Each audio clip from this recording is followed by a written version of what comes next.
Good morning, nerds, and I hope you're ready for a little Dungeons and Dragons at the crack of dawn. As we embark on a nightly quest at the break of day, I just wanted to squeeze in a quick thank you before we begin.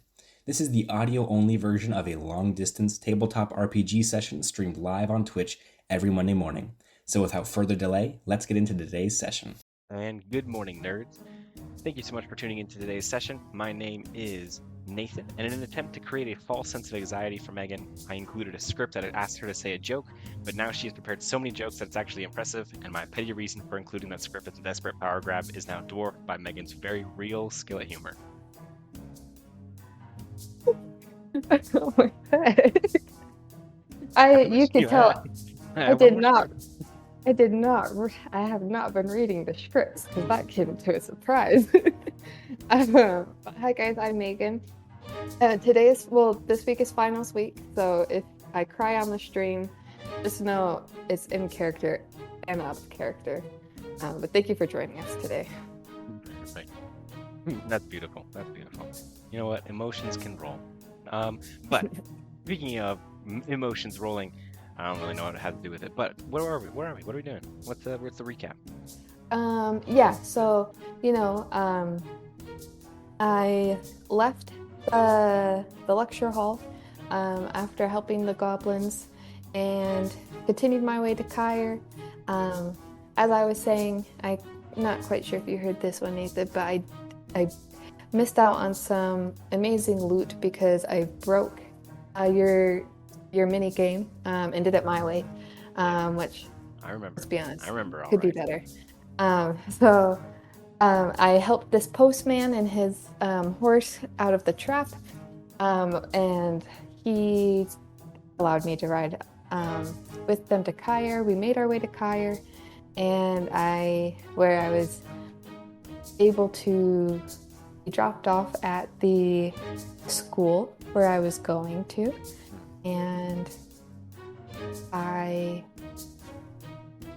long story short, got the whispering stones that I needed. I met a sphinx, pretty cool, and he gave me the whispering stones, but there's always a catch here in D&D. No one will just do things out of their nature. So I did have to promise that I would teach them how to sail. Well, like his professors, so I will eventually teach them how to sail. And he gave me a little Doctor Strange portal, and I headed back to Cyanidel. Perfect. And yes, that portal has opened up straight to the basement of the Abacia, pretty much right onto Leith's doorstep. And are you ready? With that, are you ready to continue? Yeah. Perfect. So Through. you step through the portal, straight into the familiar basement of the Abacia. There is where the large kind of basement is, relatively empty except for the kind of mystic circle that surrounds, of course, Leith sitting there with a cup of coffee, or some sort of small mug and a wooden table nearby. And as the portal appears and you step through, he kind of puts his coffee down and smiles kind of in a jealous way as he sees all of the splendor of your arrival. What are you looking to do? I'm gonna pull out the whispering stone. I'm like, Leith, I got it. I found it. And I'm gonna walk over. Perfect. And you see him kind of the Leith's figure kind of stand up and goes, well, that's fantastic news. I'm super pumped for that. But don't step into the circle. But let me come and grab the stones from you. And of course the image of this well put together, very clean, very neat man dissipates, and there in the center of the circle is a Leith who has seen better days. His clothes are moist and soaked with sweat and blood, and his face is just covered in dirt, grime, tears, and sweat. And he kind of gets up off of his knees, his hands still kind of staying up high, where mystic kind of energy is flowing around his wrists. He walks over slowly, kind of weakly, over to the end of the circle and kind of reaches out his hands for the whispering stones. Why are you pausing here? Okay. Sorry, that didn't seem ominous. I like to make sure that you have ample periods to interact with the world. I don't want to just like this happens like anytime that like you Okay. have to do something because you are physically giving over the stones. I want to make sure I pause that way. I'm like getting your permission. I don't want to just be like and you handle the like your player's autonomy is my number one um focus here. And so anytime I don't know if you've noticed, but I try anytime that your character has to do something, even if that's like the norm, I want to stop and just make sure that you are consenting to giving the stones over. That way I'm not like ruining your player's autonomy. It sounded more ominous than it was, but go ahead. Okay. What would you like to do here? It felt like, we just watched Sinners, but it Yeah. felt like, oh yeah, let me just come in. And then it's like, I'm Yeah. like, why don't you just take it? Why don't you just take them? Yeah. No, I'm so jealous. I really want to see Sinners right now. Especially Okay. because, I guess there's there's 7 movie theaters across like, the United States, as far as I'm aware. And I don't know if this is correct, but as far as my research goes, there are 7 movie theaters that have like the certain resolution that like he filmed it in. The director filmed it in, like like that kind of crazy. When the director for like Oppenheimer did like the certain camera where like only one of those movie theaters is like 10 minutes down the street, and I want to go to that one movie theater to see it in like the crystal clear whatever. Yeah. Like, but I don't know, I haven't seen a movie theater in like years, and I'm not planning on seeing a movie theater anytime soon. Thanks to my new addition. But I'm jealous, and we'll have to talk about it sometime. But yes, so if you wish to give over the stones, you're more than welcome to right now. All right. I gave him 1 stone, and yeah, I hand him over the Whispering Stone. Perfect. And so he grabs the Whispering Stone, and you see him kind of hold it very close to his mouth, because his mouth is still kind of working on this on the silent chant over and over again that you can't quite hear outside of the circle. And he holds the stone close, and as he whispers, it kind of glows kind of from the deep within the rock, and almost as the light begins, you see kind of glyphs and symbols begin to kind of glow on the outside like hot metal until it glows until it heats up to the same kind of temperature as the rest of the magic around him. And for the first time kind of in the couple of experiences you've had with him, you see his mouth be able to kind of close, and he stops speaking, and instead this groaning kind of happens from the stone that he's holding in his hands. And with that, a sigh kind of relief, his body's able to like relax, and you can visibly see him gain comfort with not having to kind of expel as much energy on this on the spell. And and he kind of turns around and puts the stone in the center. And as kind of once the stone is placed and he kind of is able to monitor that the spell is still happening, you see him almost kind of collapse he kind of like collapses and sits down and begins to sigh, and you kind of just see him like breathing heavily, and he looks over to you and goes, "So how about that sandwich?" Well, I thought you asked for a whiskey. But well, regardless, I didn't bring anything. I did have to give up that wine I took from Emerald to Nicholas. He was kind of in dire need, but I would say let's go get you a sandwich. Let's go do that. And he starts to nod, and he kind of is beginning to kind of like finally like flex his fingers, like kind of work out some knots in his shoulder, and goes, "Well, you see, the Whispering Stones only do so much and everything. I still can't leave the circle, but at least I can speak. I can drink some water if I could get some, and I haven't eaten in about 4 or 5 days now. I hate to send you on more errands, but the Sandstone has a delicious ham sandwich that I could really go for now. If you could just pick up a couple of those and bring those back, I'm all yours. We can talk, we can hang out, and honestly, I'm just in your debt right now. I can't thank you enough." That is one errand I'd be more than happy to fulfill. Okay, so a ham sandwich from the Sandstone. Yes. Okay, all right. And I was just I'll thinking see to about myself. that whiskey. I was just thinking to myself. I think Laeth is one of the very few NPCs that you act positively towards. I was making this session, and I was like, Oh, that she kind of doesn't like that guy. Oh, she kind of doesn't like that guy. But then I was like, Leith, and I think Dr. Jekka are like one of the very few NPCs that she is. I feel confident saying that has a positive relationship with. But yes, he asked for a sandwich from the sandstone. Well, I was thinking about it too, like the way the relationships were developing, and Emerald can go suck on a rock. I I was feel thinking like of him that's how. directly. Yeah, you're not a fan of Yeah. Emerald.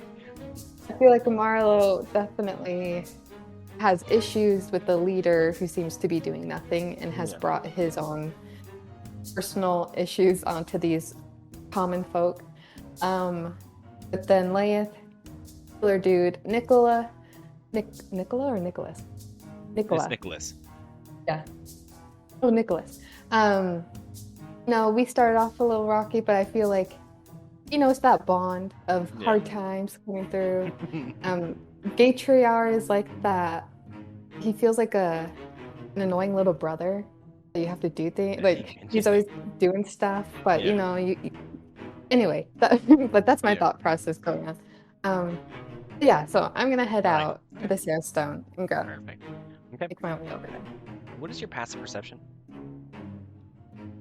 I love that question. Passive perception is 14. Excellent. Okay. Yes. No, I'm just curious. But so you are walking through you're able to kind of leave the Abbotsia and begin to walk through the city streets. You're familiar with where the sandstone is now at this point. You've made a couple of treks there. You're able to kind of weave in and out of the streets, and ultimately just the inner city of Cyanidel is becoming more familiar to you, much more familiar than when you first landed here and searched for these anchors. And it's beginning to feel, if not like home, at least familiar in a comforting sense that you know where things are. And as you're walking around the streets, you notice that there is significantly less undead around. Like, I mean, when you left originally, while the streets were kind of safe-ish to traverse, there was still a level of kind of danger. Just you'd see a few zombies kind of skulking around. You kind of just would hear the commotion of screeching and skeletons and undead around the place. But there's a level of kind of not necessarily silence because the city's shops have somewhat opened. Like the Sandstone isn't the only building still operating. There actually are some stores that have reopened, that there's still some customers walking around, and even some families that are kind of daring to brave these streets. It feels much different than when you left Cyanidel originally. And as you're walking, almost while you're looking around, almost kind of out of nowhere, a horse and cart kind of pull out in front of you, almost toppling you over, just with the sudden kind of them appearing. And the horse stops, and the driver on the carriage kind of looks down and goes, "Marlo?" Yes. And he kind of opens up his his little jacket pocket and pulls a letter. He goes, "You're a hard one to find. Gaytriar told me to kind of look for you, and I thought you'd left town, but before I even knew it, you were right back. So he's wanted to give you this." Oh, okay. Did he seem like he was in a hurry? No, he said you requested it, but whatever that means. Oh, And he kind of okay. Thank you. snaps the reins, and the horse kind of takes off and just disappears within the small crowd again. Oh, this is there was a meeting or something. The day You wish to open it. the day that arrived. Well, I left. Yeah, I'll open. Perfect. So, within the bundle of the envelope, there's kind of a smaller card with Gaytriar's handwriting, signed, of course, with the large swooping cursive G. And it says pretty much something to the effect of, "You wanted a transcript of Emerald Radicai's speech to people. I hope this is satisfactory." Yeah, I'm gonna read it. Perfect. And in similar handwriting, it begins as so. "To the beautiful people of Cyanidel, I believe a formal apology is in place. I am sorry for all the pain and suffering that has fallen on our streets. The dead have stolen our homes, safety, and way of life. It is my responsibility to protect my citizens, and I have failed, significantly. The man responsible for the attack on Cyanidel is someone I know personally. My own brother has led a crusade against the city, and the city I love and adore. The situation between my kin and I should have been resolved through discourse and discussion. This wanton revenge was uncalled for, and it was my fault that my family drama spilled into the lives into your lives. I promise you, to the people that still choose to believe in me and the systems we have in place, that I will end this. The moment I know my people are safe, I will divest every resource at my disposal to take the fight to the evil necromancer and remove the core of this blight. I ask for your continued support and loyalty to our people and our society. The moment that my brother is captured and punished for his crimes, I will step down from office. To every survivor that can hear my voice, I will do everything in my power to help you. Supplies and assistance are coming. And that's the end of the message. Oh. Okay. I'm gonna roll it up. Stick it in my bag. Perfect. And you continue through the streets until you eventually go to the familiar place of the sandstone. As you walk up, kind of on that wooden porch, sadly, you're able to see kind of a blood stain that's kind of looked like it's been kind of scrubbed out. If you remember when Tab showed up that one time. Oh, right. Yeah. Yes. It's still kind of a mark of events past, but you're able to walk into the sandstone, and it's bustling almost as much as when you first arrived and made the sandstone in the first place. And I wrote down the name here, Patroka. Yeah, Patroka. That is the one name I cannot remember. Patroka is kind of busy behind the bar, making drinks, cleaning cups, all things a regular barmaid would do. Right. Well, I'm gonna head over to Patroka. Hey, Patroka, a quick question for you. What can I do for Hello. You know that I completely forgot his name. But that halfling. He sold these delicious pastries, and I delivered one to you. I think the first time we met. Do you know whatever happened to him? Dang it, you're bringing up more people that I forgot the names of. Let me see. Hold on. Let me see if I can look through my notes here.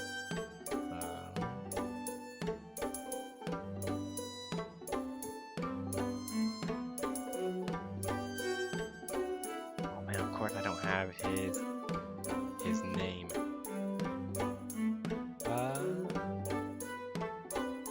Yeah, I don't have his name. Pretend I know the name. But she's like, the pastry chef. I believe he is in the refugee camp at the Abbotsia. I haven't heard of his services being available, but he should be there. Oh, okay. Yeah, I was just thinking about him since I haven't seen him around, and he kind of reminded me of home. So I was just hoping he was able to make it out okay. But I actually come. I need 2 ham sandwiches, if you will, and your finest whiskey. She kind of nods and goes, well, I certainly can start on that process. That'll be 3 silver. And can I make it the bottle? Yeah. Let's see. And she kind of starts looking around. She goes, 1 gold piece, and it's all of it's yours. So I don't want to over the table. I don't want to gloat right now, but I am. Right. How much I seem to be rolling in it. Oh no! How much money have I allowed you to get away with? Well, I have 154 gold pieces, and I didn't think that was a whole lot. But then, if 2 ham sandwiches and a whole bottle of the finest whiskey is a gold piece, I feel like I'm a queen over here. You've now issued value to how much. I have heard that 1 gold piece is equivalent to buying a goat, and so you could purchase 100 and so goats. So I was thinking of that. I might just need to make an army of goats. Show the necromancer's door, be like, look, what are you gonna do now? All Looking goats for me? headbutt. Use them as Pokemon. Use headbutt. Use ram. That'd be initiative order for that on all of your goats. It would break the PC, whatever computers we're using. Yeah, it would. Okay, so after you give her the gold coin, she kind of goes into the back a little bit into the kitchen area, where she starts kind of preparing a ham sandwich and leaves you at the bar. With a complimentary little tankard of ale, just because you guys are friends at this point. And at this point, there is a table behind us, a little bit more like rambunctious and everything. And when you kind of turn the corner of your eye to look at it, it's 3 enforcers who are sitting there at the table, having a jolly good time, just relaxing, drinking some ale. And they kind of see you sitting at the bar, and they're kind of like, "Hey, oh, you over there," and kind of start calling out for your attention for you to turn around. Yeah. Speaking to me?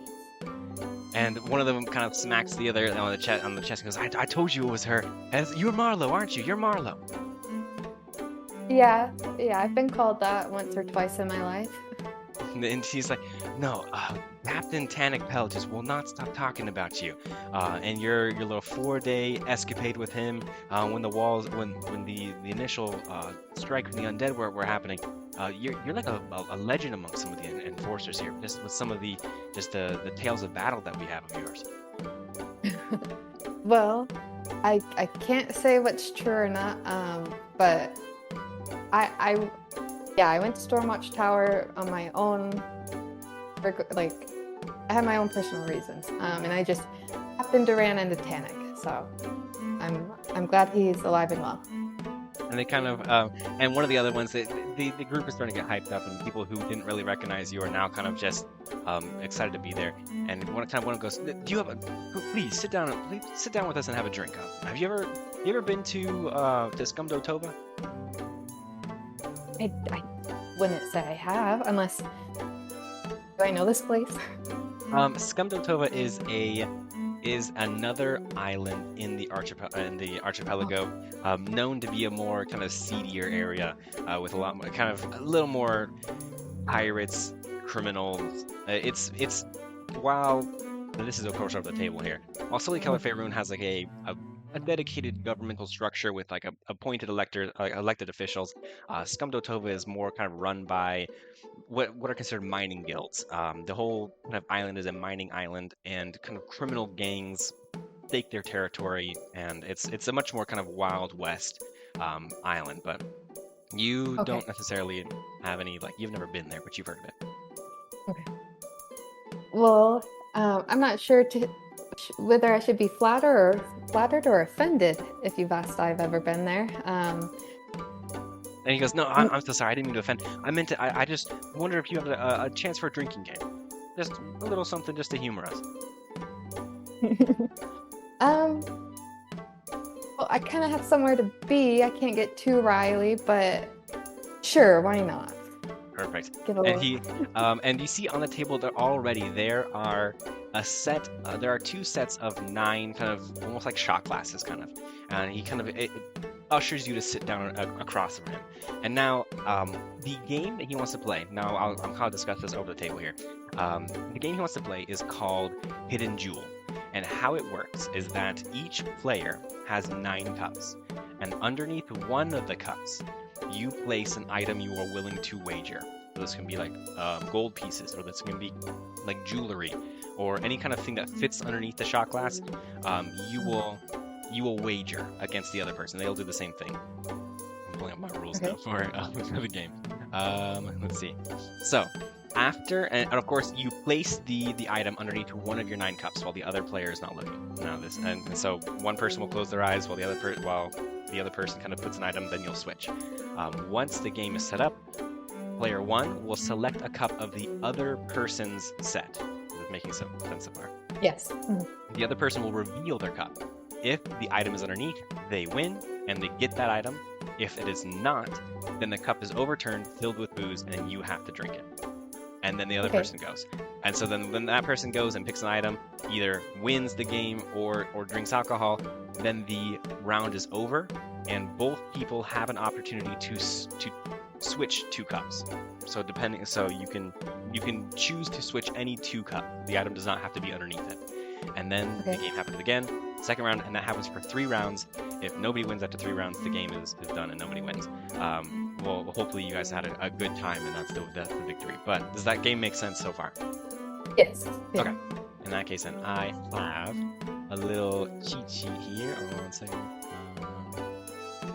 Okay. So, if you look at the screen now, I don't know. You might have to pull up Twitch to view what I'm looking at. But I have a set of 2 9 circles. 2 sets of 9 circles here. You'll have to kind of just this is on honor system, so no cheating. But you will pick a cup to place your item underneath. But he begins to kind of set down all this is now in the game again. He begins to set like 9 in this formation, 3 like a 3x3 stack or 3x3 pattern in front of you and in front of him. And he kind of takes off a large golden ring off of his hand. He goes, this. I mean, I took this. I got this from some sort of jeweler or anything. Paid 10 or 15 gold for it. I'll be wagering this. Okay. I'm gonna look through my bag here. See. I'm gonna. I figured you were dripping in jewelry. I figured this would be fun for you. I'm gonna take off my leather bracelet that has a small stone in the center. I'm gonna take it out. I'm like, Wait, is this your patron bracelet? it's my patron bracelet. No way. Oh, that is cheeky. Okay, continue. I'm gonna be like, this right here, actually, some say this gives the powers of a dragon. And you know, given my tail. And the enforcers are kind of, whoa, the power of a dragon. And you're kind of just like, the table is just being hyped up. They're already like 3 drinks in, and they're acting like it. Some may say that this is where I actually get my power. And like Samson over here. yeah. Okay. I'm gonna take it off and I place it under a cup. Yeah, so he's like, I'll let you go first, and he kind of covers his eyes, Oh, and okay. the other enforcers are kind of, one's like double checking, oh, don't look, and the other one is like focused on yours and kind of what's going on. Okay. Okay. And now, Okay, I put have it you under. mentally chosen a cup? Yes. Do not forget it. So now it is your turn to close your eyes while he slips his ring underneath, and you kind of hear slide of a ring and then the cup kind of dropping on top of it. Yes. Okay, so I'm gonna make a mental connection with Toll. And I thought for a second you maybe play the game how it's supposed to be. You're just gonna you cheater. Okay, go ahead. Well, I got places to be. It seems like I'm a highly regarded soldier at this point. I can't get drunk. That's right. I'm gonna connect with Toll. I'm turning around and I'm like, hey buddy, you could get some nice loot here if you just be my eyes for a second. Okay, all right. Where do you station him? Where do you kind of place him so he can look? I don't want the others to see him. Okay, so if I turn, let's see. I'm hoping, so he's in my right pocket. Yeah. If I turn, he'll be kind of facing the left side. I'm hoping he's able to just peek out and see. Okay, perfect. So you feel that connection kind of like static electricity kind of connect, and you're now seeing kind of almost through your pocket. And I'm guessing that Marlo is like covering her eyes or closing her eyes, but you can still see the table, and you're seeing kind of through like the bug-eyed lens of the small dragon. You're seeing the man lift up cup number 1 and slide the ring underneath and put it underneath. And he kind of begins a little begins to inspect your cups, and one of the enforcers like, hey, no cheating, come on. And he's like, okay, I did it, cups, items hidden. All right. Okay. All right. So now what? he goes, I'll let you go first. Pick a cup. All right. I'll turn around. I'll look around. I'll put my hands over the whole thing. Try to gauge a reaction. I'll go to 2. Yeah. And you see And then kind I pick of up the one. enforcers are kind of moving, like kind of they're having a good time with the situation. You pick up the cup number 1. Yeah. And of course the ring is underneath, and he's like, no way, how did you get it so fast? And kind of the other enforcers erupt in laughter as of course you just won the game outright and everything, and you didn't even give me a chance. Come on, another round. Okay. Why not? and at this point, one of the enforcers kind of gets up and moves to the table and grabs another ale and kind of puts it in front of you. He's like, you're real good fun, man. I hope maybe we can hang out some more. Another one on us, on the captain's dollar. And he begins to set the game up again. And you see the enforcer is kind of like looking, like digging through his pockets, almost looking for another thing of value. Like he's running out. The ring was kind of the one thing that he had. And he pulled out his coin purse and grabs 5 gold coins. He goes, I got 5 pieces here. I'll wager this. And are you gonna stick with the bracelet? I'll throw in. Oh goodness. You're I'll hustling make- right now. You're hustling this. You're hustling this dude for more coins. I pull out 50 gold pieces. 50 gold pieces.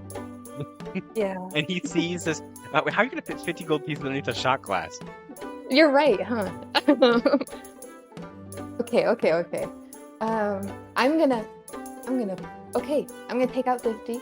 I'm like, here, I'll make it easier on you. Since I know this can't all fit in one, I'll put it in several. Oh, dang. And that's what I'm gonna do. Okay. So you're gonna put it in several different cups, and knowing that most likely he will be going first. Yes. Okay, perfect. And so and kind of the enforcers just have like wide eyes. And at this point, they're just like a kid in a candy shop as they're seeing all of this coin here. He goes, no, of course. I mean, you hide first. You hide first. And kind of closes his eyes. And like, even like one of the other kind of drunk enforcers covers his eyes too. Like, not really like being able to like a situational awareness that he's not the one playing. And then another guy is just still kind of ogling over all this coin that's now been dropped on the table here. Feel free to mentally choose a couple of cups. Okay, so how many are we saying? Like 5 gold pieces could fit 10? I'd say I would say 5 maybe gold 10. pieces. Okay. Not. I'm trying to think of how. Because I wouldn't say they're shot glasses. They're like small, like kind of like mug size, like cups and everything. I'd say you'd be able to fit like Okay. 10 gold pieces underneath. If you kind of mound it up underneath a wooden cup, you could fit 10 gold pieces. Okay, so I need to find 5 cups, and 5 there's 9 9 of of them. Yeah. Okay, all right. Let me know when you've made your decisions. All right. Hey, let me write this down to keep Yeah. us, keep us honest. Be right back. Okay. Okay. You made your decisions. Yes, and I have which one has the bracelet. Oh, perfect. Oh, does that mean you have 6 cups filled? There are 6 cups. Dang. So the enforcer kind of opens his eyes and kind of it's gauging the situation. Okay. And I'll hide my 5. I'll raise it. I'll raise it to 10. And he kind of indignantly goes, I'll raise it to 7 and a copper piece. and he kind of puts it on the table and goes, all right, I'm ready to hide. Okay.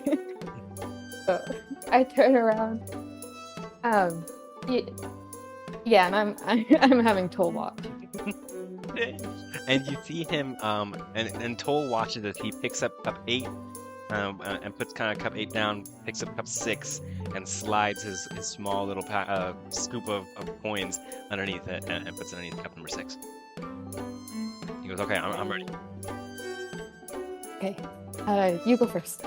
Okay, and he kind of looks and starts rubbing his hands together. Goes, I'm gonna pick solid number 9. And he kind of lifts up cup number 9. And there, when he lifts it up, for all to see, there are 10 gold pieces. Yes. and he celebrates. Goes, oh yes, and he kind of grabs the 10 gold pieces.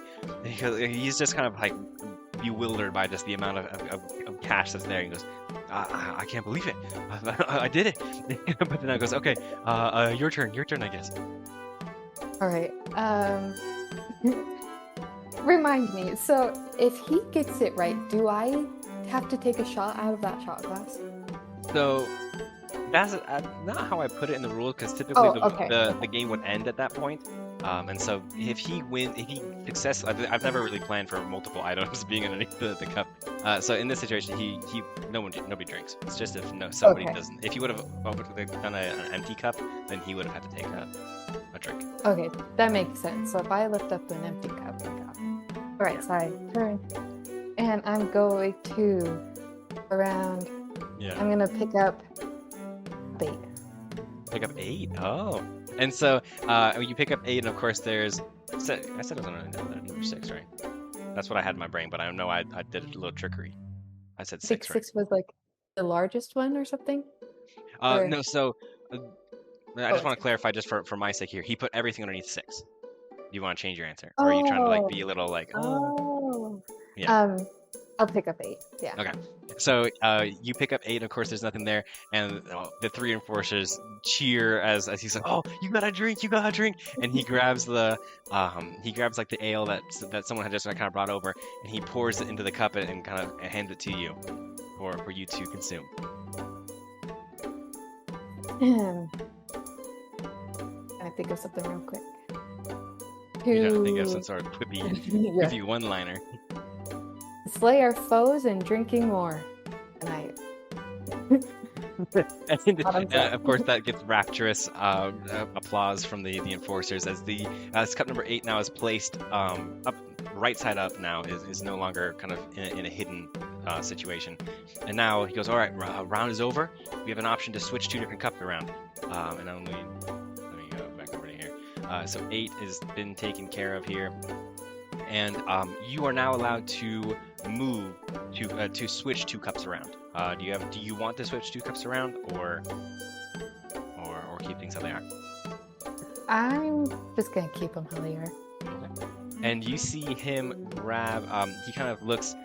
He begins to take a peek at his own things, and he switches around 5 and 4 here, making sure that you're able to see that he's moving 5 and 4 around. Oh, okay. I see.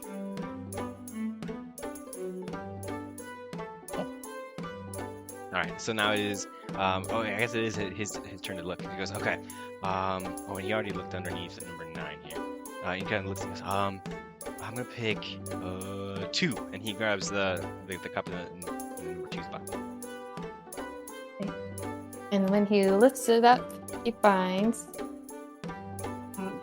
10 more gold pieces. Yeah.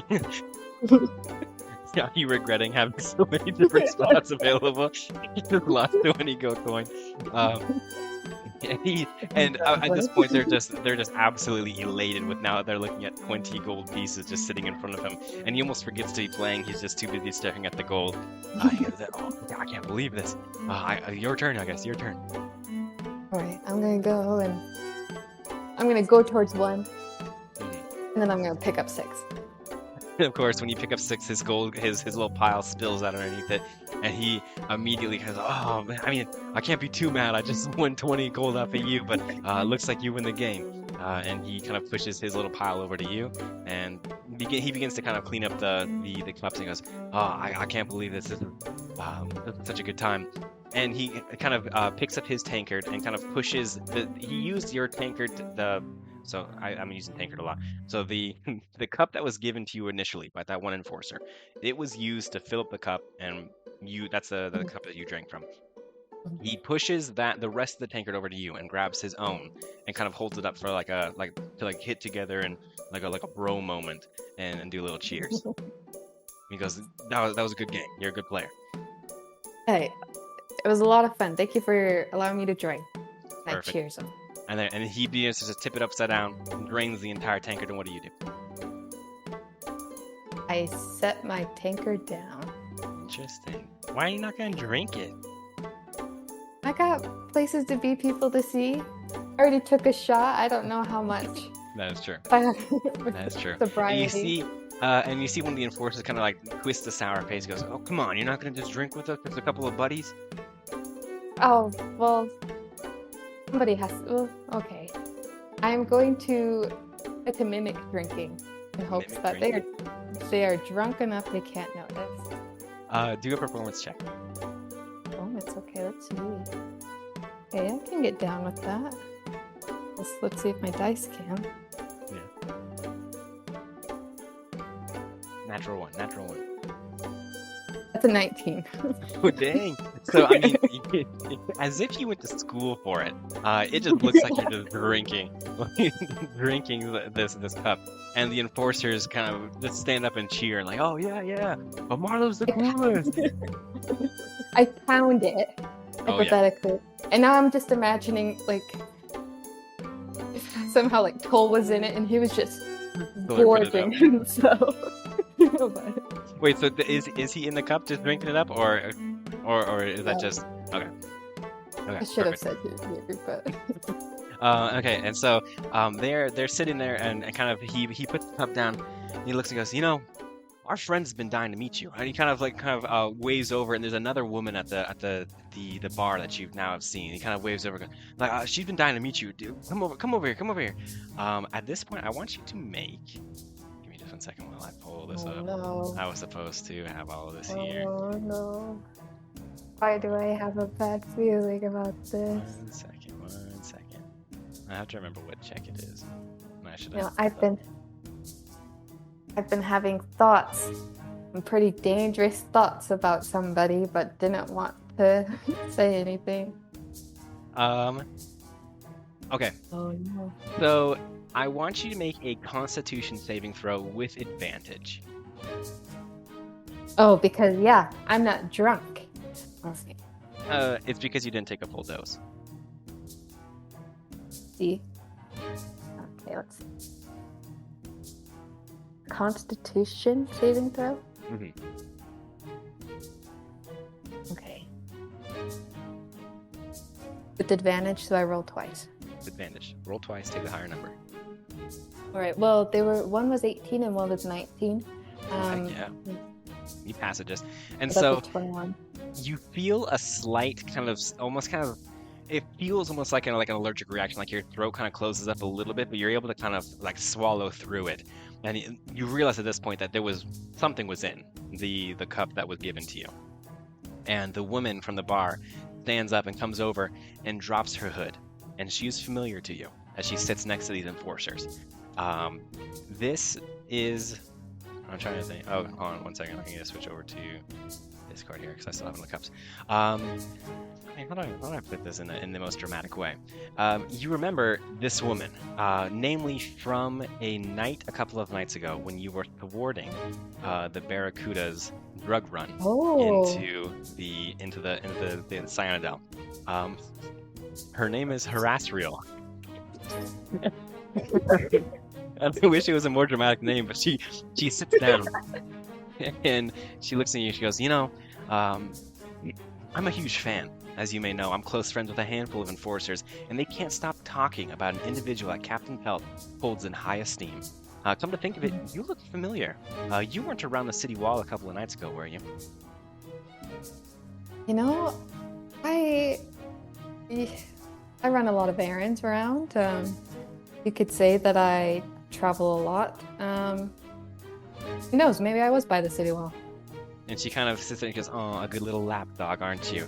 Well, I have a little message for Gatriar from our big boss.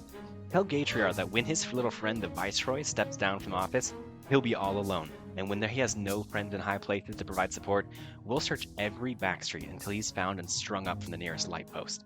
Tell him to enjoy his last paycheck because his time as Cyanidel's crime lord is up." You guys were easy to beat enough. Who says I can't just take your boss right now? And she kind of the enforcers have now, it was like a jokeful kind of high esteemed thing, but now the tone has definitely muted, and they're in on this whole situation, and they kind of snicker and chortle at kind of you saying, "Oh, I could take your big boss right now," and they kind of begin to kind of make fun of you a little bit, and she kind of sits there and just kind of sneers and like, you know. Yeah, all this talk is good game, but let's just say the Barracuda himself can't be taken down by some low-level sailor like you. Well, I would say little JJ would say otherwise. but You leave little JJ's name out of your mouth.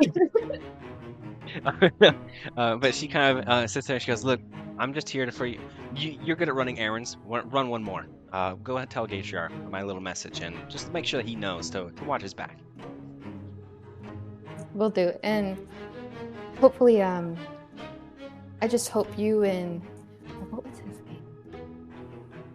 Jonathan Jefferson? It's Jefferson. Jefferson. Yeah. I was like, Mhm.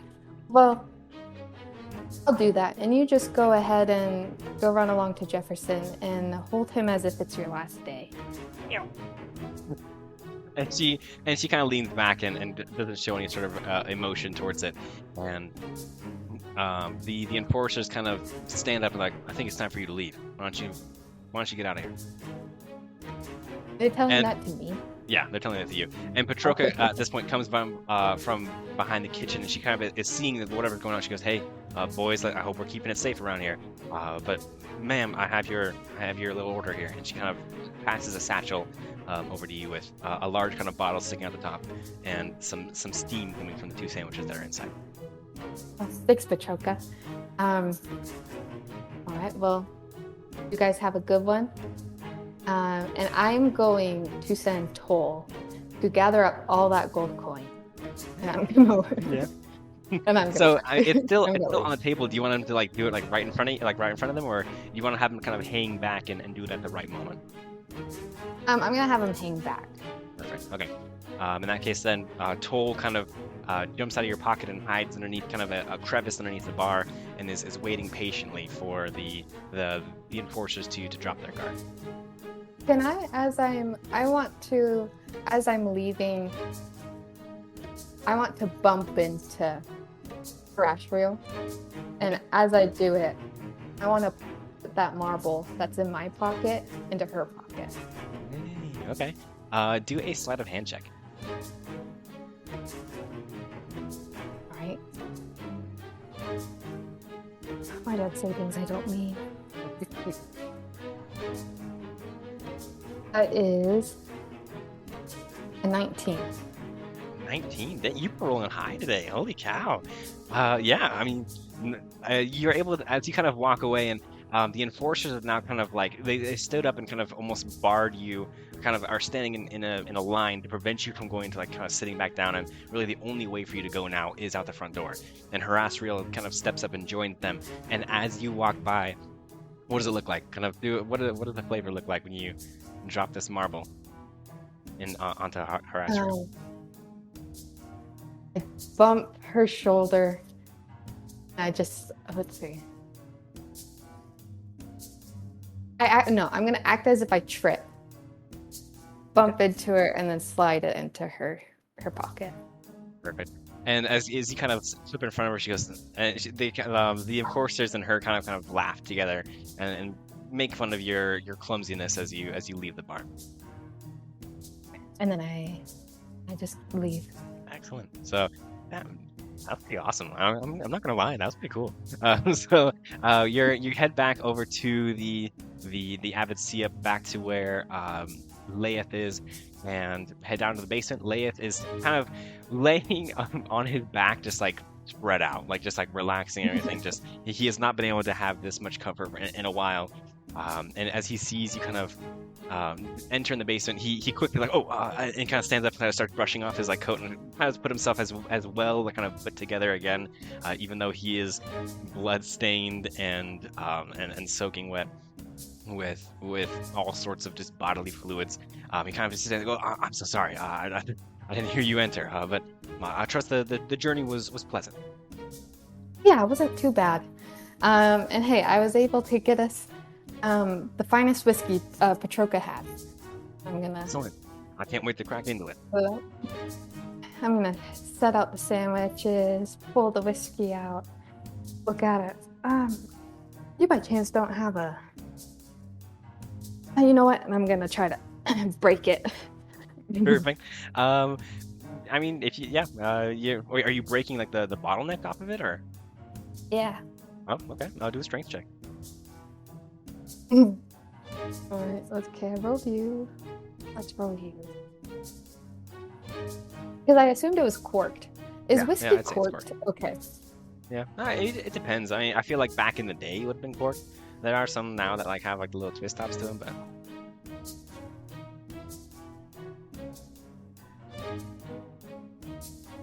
Let me check. I think it's just it's straight.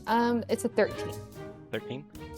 So you begin to just smack the the bottleneck against like something hard, and you see Leith wince as he's like someone doing it. Please allow me. Oh yeah, sorry. Here you go.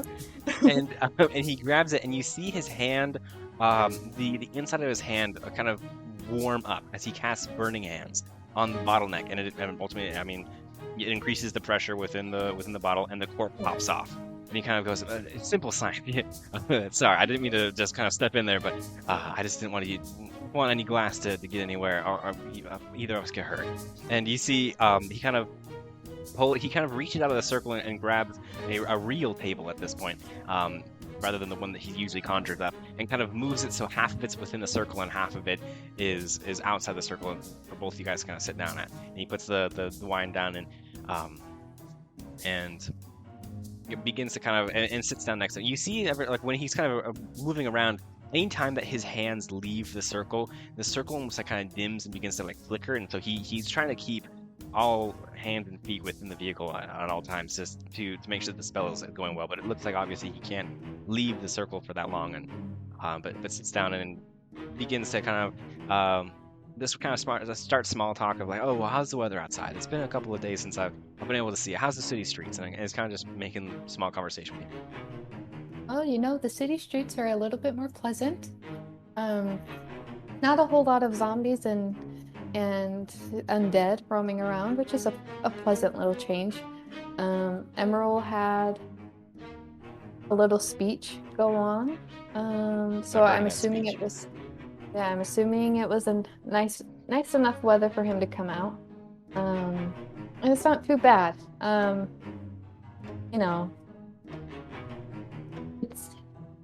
It doesn't seem as bleak, but I would say people are nursing their fears in any way they can.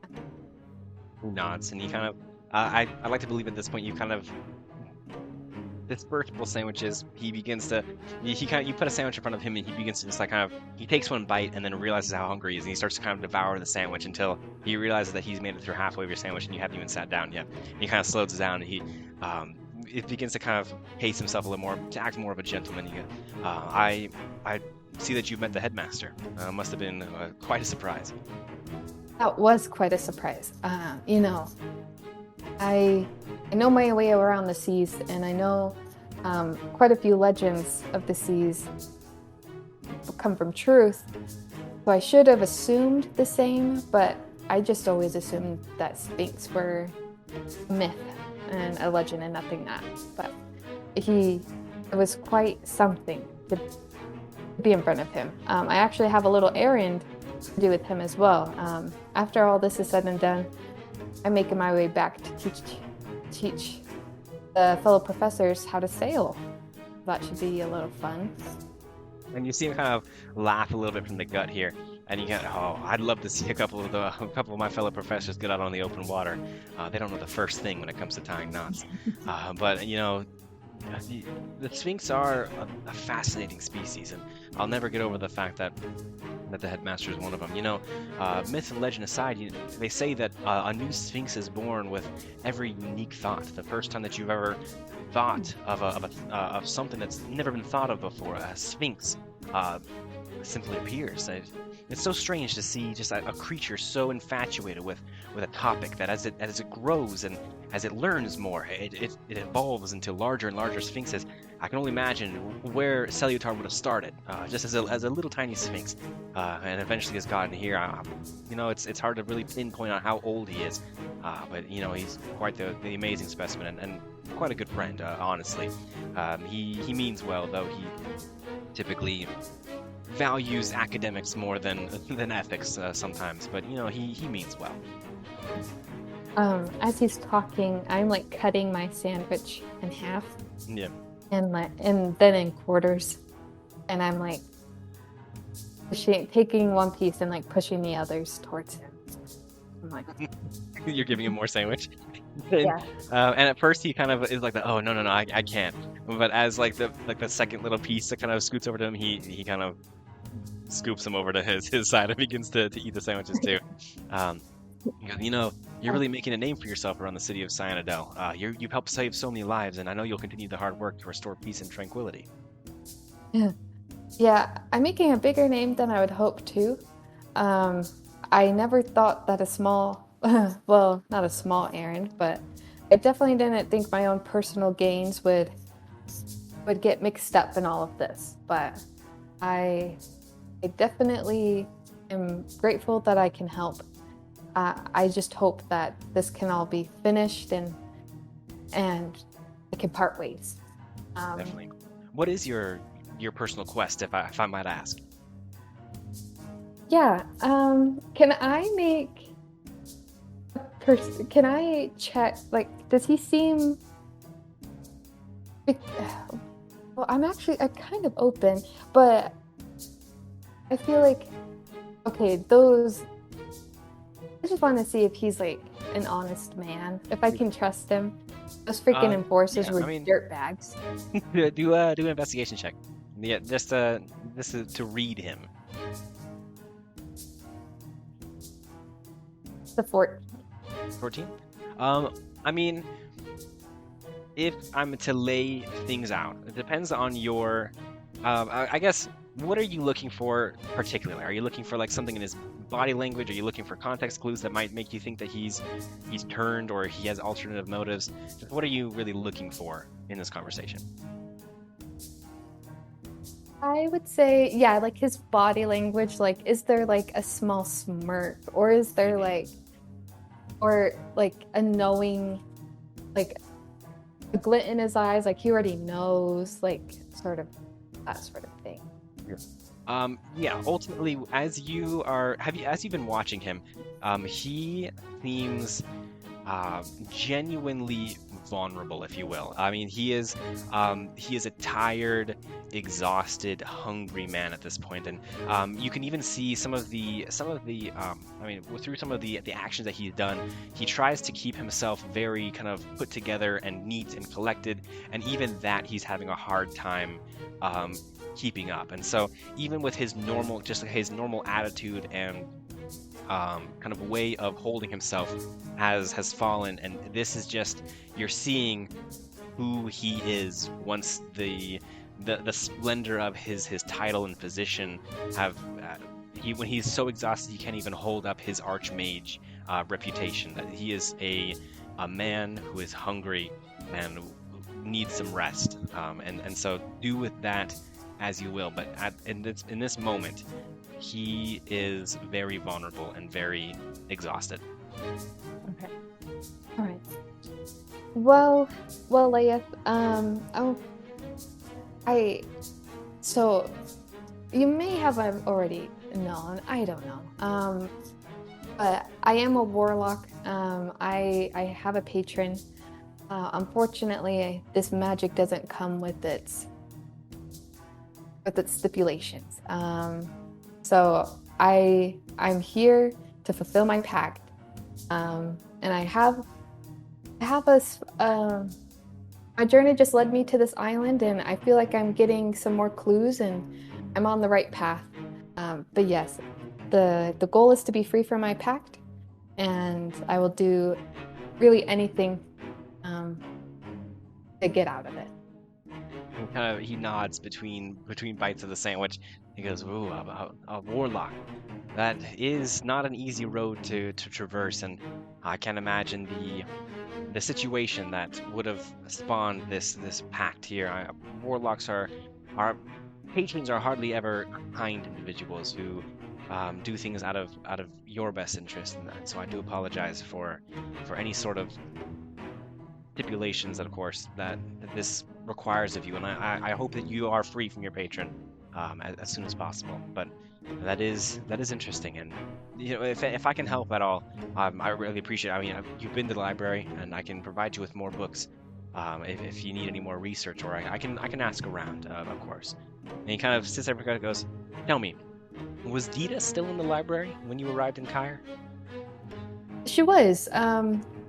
She was outside of the library, studying, but she seemed rather intrigued. Well, she seemed excited to see me. She gave me this marble. That I don't have it anymore. But she did give me a marble. And it seemed, I would think it's a scrying eye, but it was Arcana by nature. And when I was like investigating it, I don't know. It seemed to, I think it was a dragon's eye when I looked into it. She's interesting. I don't know what to think about her. Me nod because that's odd, and it might be better that you don't have that piece from her anymore. I only ask because that girl seems to never leave the library. She's checked out almost every book on dragons. She hasn't returned a handful of them.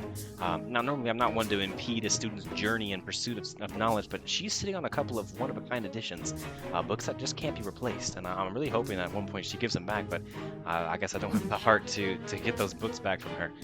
But, you know, these are books that can't be replaced, and I'm hoping, I don't know what her intentions are, but she hangs around the city, that library, a little more than I thought it is usual.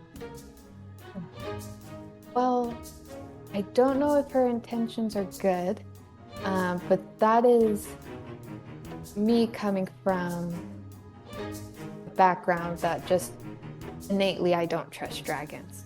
And I don't know why she would give me a marble that seems to have come from the power of a dragon, but I'm not sure. Interesting. But about that spell, so is this going to help keep up like a force field to prevent Ab from entering? It's a force field that prevents undead from entering. I have it open. I have this portal open. I have this force field surrounding the outer walls to allow our builders enough time to reinforce the walls. This force field is not a permanent solution, as it is draining on me. But I'm hoping that I can keep it up long enough that our builders can fix the walls, and we can have more mechanical means of removing the undead. But for now, it keeps the undead out. Well, I'm not completely sure if it'll keep Cab out per se, but at least the undead, it prevents more from entering. Okay. Yeah, because Cap was able to enter the day that I left for Kyre, and he came in with a horde of undead. Unfortunately, a few enforcers lost their lives, but he just wanted to talk. He definitely made his way in. I know you've been down here for a bit. Has anyone told you of any recent events? Is Emerald still here? I haven't even seen him yet. Emerald has been cooped up, as far as I'm aware, Emerald has been cooped up in his office and is refusing to see anybody. He's different now.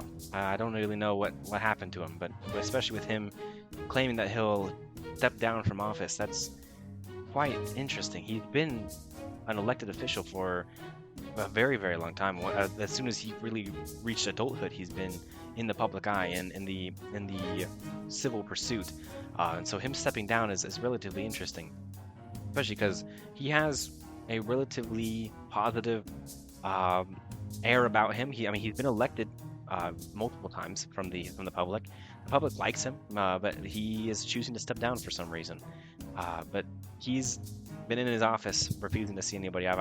I've kind of asked him to come down here, and he really only sends his scribe down here to kind of pass messages. So we'll see where that goes. And I'm hoping that once the builders are finished and I can drop this spell, I can go see him personally. I might have to beat down his door. Okay. Yeah. I have a healing potion I'm gonna take out of my bag, and from the Easter egg hunt. Oh yeah, from the Easter egg. And while you guys were talking about that last subject, the door to the basement opens and Panic Pelt comes down the stairs, sees that you're in a conversation, and kind of is hanging back. Has kind of made himself known, is hanging back, allowing you guys to finish the conversation. But he is now in the room. Panic Pelt. Okay.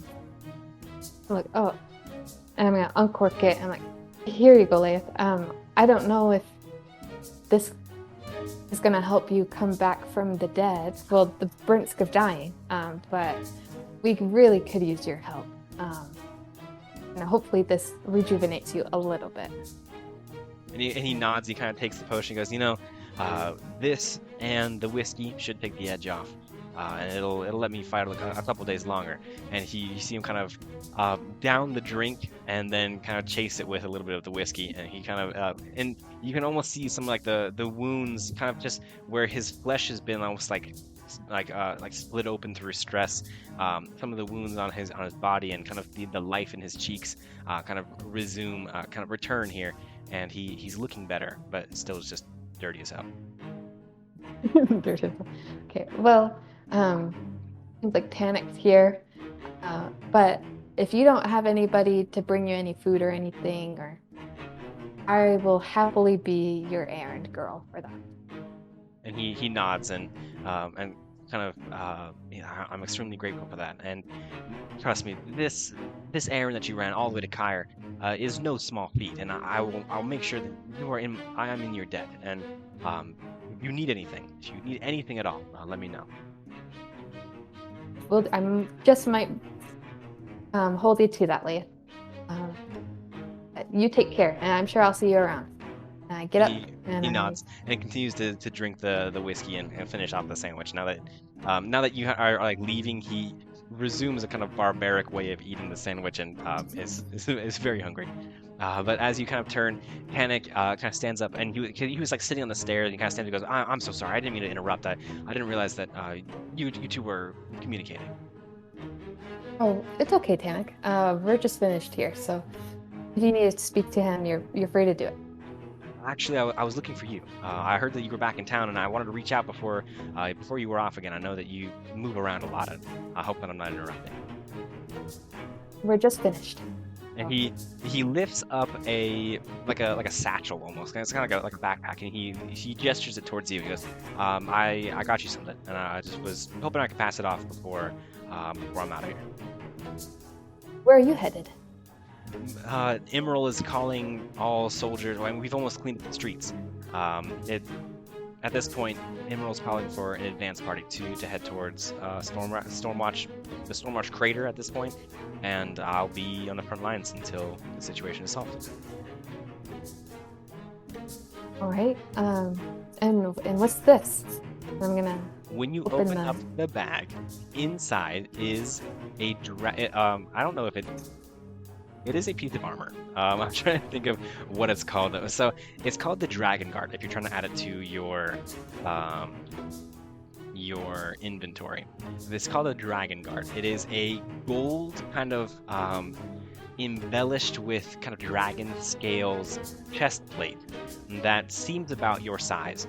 And if you look it up, if I'm over the table here, it gives you a +1 bonus to your AC and an advantage on saving throws against breath weapons of creatures that have the dragon type.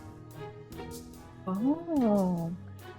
Okay. And so inside is a very decorative, fancified breastplate that would fit comfortably underneath your clothes. Or over. Underneath my clothes? I don't know where you wear a breastplate. If you want to wear, if you want to wear just this sparkling gold piece of breastplate, you're more than welcome to. But it's just a breastplate that you can wear. Is it dragon chest? Dragon Guard. Dragon Guard. No space. It's Dragon Guard. And I'll help you out if you want to add it to your if you're struggling with it. But it is now yours. And he sees your kind of like inspecting it and goes, we got it from the evidence locker. I made it disappear off the paperwork, but so none of the enforcers should be looking for it. This is some pretty hefty stuff. Huh. Kurgan must have lost it. I'm gonna add it to my equipment. I say Turgan because I guess he's a human hero. Yeah, it, Pretty it much does come so. it does come from a pre-made campaign, and so maybe he was arrested, maybe he was taken from it. Oh, I am not proficient with this armor, so I am not gonna Oh, wear it. what? Hold on. It did not say you're proficient with it. What is it? Yeah, when I click on it, medium armor, it says I have a disadvantage What? on quite a few things. Okay, well, he tried his hardest. He tried his best. But It yeah, but he's sitting there. And would have I been hope you nice. can make it. I hope you can make good use of it. Oh yeah, yeah, for sure. Oh, but Definitely. thank you so much. So, And he kind of sits there and goes, and at the bottom of the backpack, I threw in this is something from my collection. I'm trying to remember what it's called. I don't remember what it's called. It's called a ring of the ram. It's every now and then uh, it's been helpful for me. I mean, I'm not really much of a spellcaster. It looks cool, but I've seen you cast some spells. I'm sure it'll be a little more useful to you. Okay. Sorry, let me just. Is it the legacy one or the? Might be this. Whatever one you can. Let me look.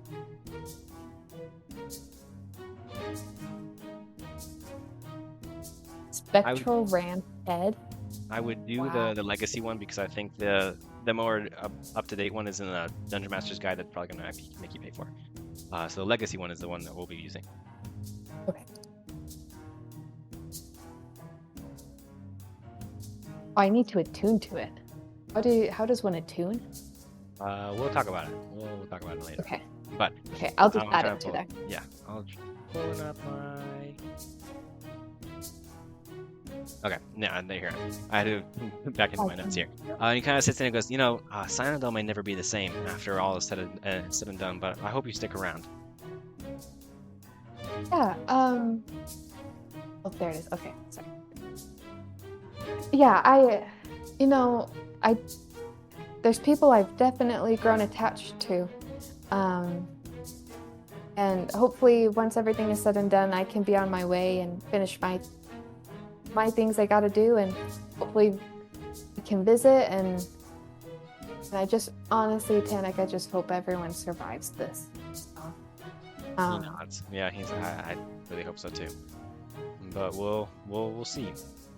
But with that, I mean, I'll be leaving. I'll be preparing to leave the city soon. I don't think I'll be leaving for the next couple of days, but I will be escorting a majority of our enforcers out of the city and straight up to the walls, and so straight up to the Stormwatch crater, and we'll go from there. But it was very nice meeting you. what's the plan when you get to the crater? Storm. I wish I could tell you a little more, but really, if I'm being honest, Emerald has ordered an advance, but I'm just a little nervous about us leaving the city walls. I don't know how much of a fight it's going to be, and I don't know. The scary thing about these necromancers is that they can make their forces pop up from seemingly nowhere, and it's going to be. Right. I'm worried that I'm going to lose men even just getting up there, but I'll take it one step at a time. First things first, I gotta get my men suited up, ready for battle. All right. Well, good luck with that, Tanik, and I'll be around. Let me know if you need any help. Who knows? Maybe I'll be joining you on the onslaught, but we'll see. You gotta smile because that would be nice. But you've done so much, and I don't want to ask that from you. No one. If I'm there, it's on my own regard. No one can ask me of anything. So. And he nods and he goes, "Well, I'll get out of here then." And he says, he goes, "Oh, Emerald. Not Emerald. Laeth, I'll talk to you before I leave just about the spell here. Villagers are almost done, and we should be able to drop this spell in the next day or two." And kind of Laeth just kind of thumbs up while his mouth is completely full of sandwich, and he's just eating. And Tanik just turns and leaves the basement. So at this point, what are you looking to do? All right. Well, I have this. So I'm thinking back to the person for the very first video session that is lost to time. Yeah. I want to go. I'm thinking about this guy I told this story to. who I sold a pistol. Seemed like he seemed like a leather worker Yeah. or an armor worker. I want to go about and see if I can find him or somebody like him. Okay. What is the intention? Are we looking to get information, or are you trying to sell the new breastplate? The intention is to turn this breastplate into something I can use, and so Okay. I could leave it there, and maybe next session we'd have a proficient armor for me to use. Okay. In that case, then yes. Let's think. So, I really wish that it really sucks that our first episode was like. Not only did I like not leave a lot of notes here, but like I also like don't even have the names here, and then of course we lost it to The abyss. the abyss. Ooh, I do Maybe- think though, if this is the right place, no, that's not it.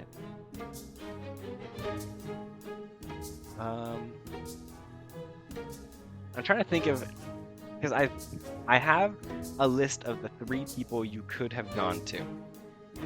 Now, one of the person that I think it is isn't necessarily a leather worker, but I'm trying to think here. I'm trying to think if I can make it work. Because there was the potion guy.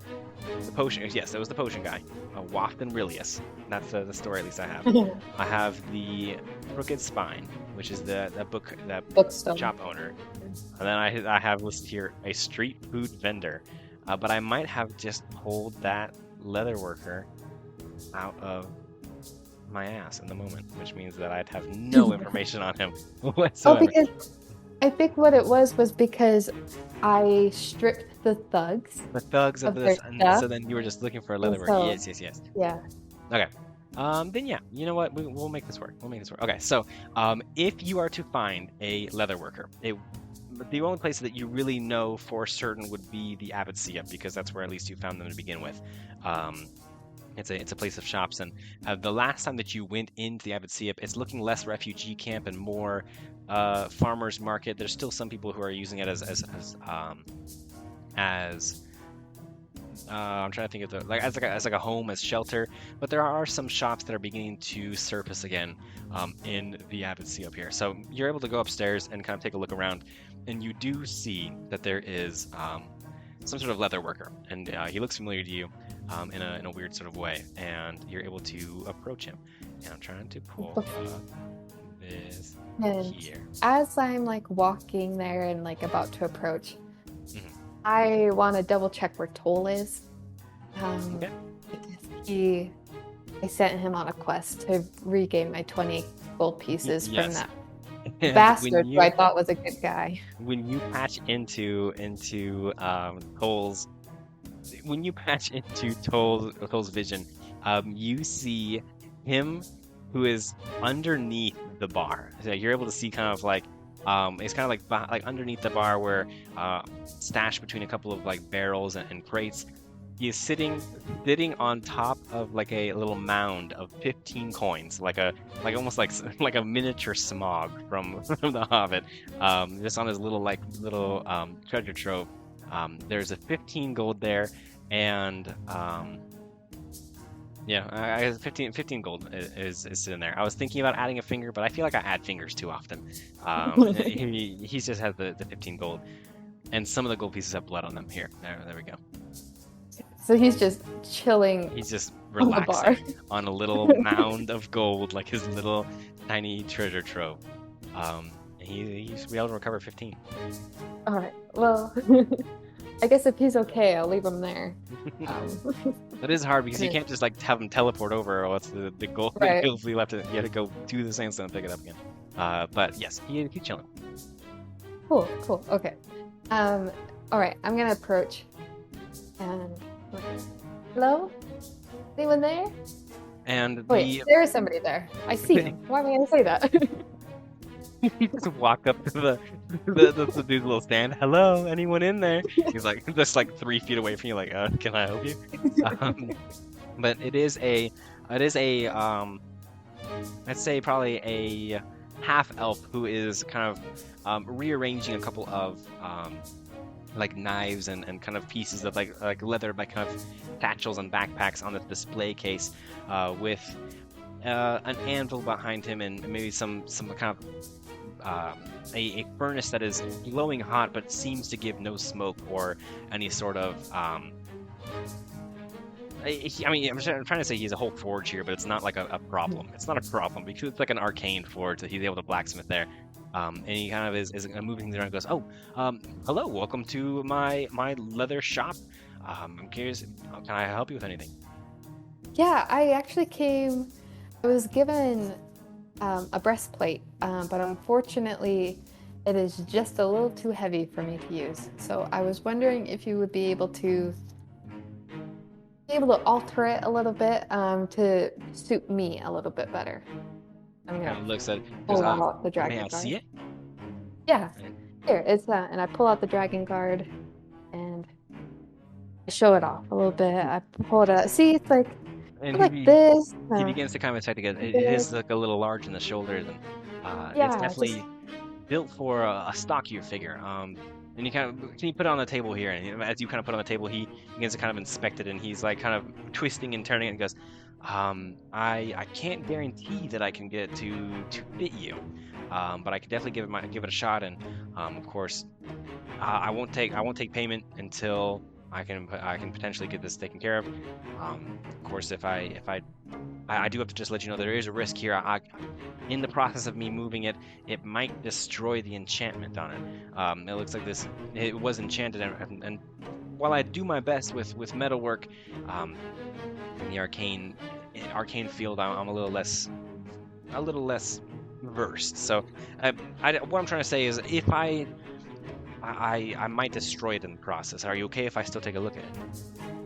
well, I mean, it's better. I mean, I can't use it right now. So yeah, do what you will, and if it gets destroyed in the process, well, I don't lose anything. So you just go for it. Well, in that case, then I'll take a look at it. Of course, if I'm able to get something, we can discuss payment at the end. I hope that you're a trustworthy person, but I'll take a look and I'll see if I can get it fitted. Thank you so much. Yeah, take your time with it. I still have places to be, and I know you're probably busy with everything that's going on. Yeah, I'll be back. What was your name? My name is Pidal. This is Pidal's Leatherworks. Pidal. Okay, well, nice to meet you, Pidal. Thank you so much. Good luck. And I'm gonna leave. Perfect. And he does take a couple of measurements from you before you leave, just so he can correctly fit the breastplate to you. And he begins to kind of get to work and leaves you be. And all right, I did that. A couple other things I wanted to do. I got rope now, so that's pretty good. You got all that big rope. You got like a Yeah. very large rope. Very large rope.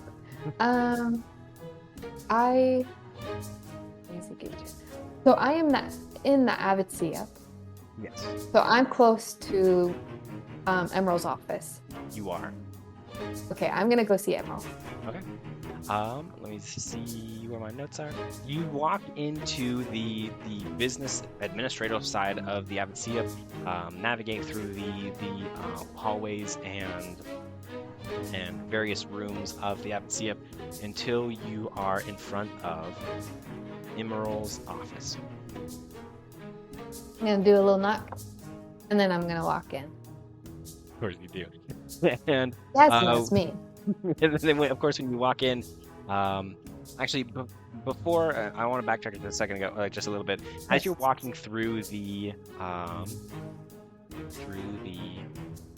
haven't seen it, but I just want to check something real quick.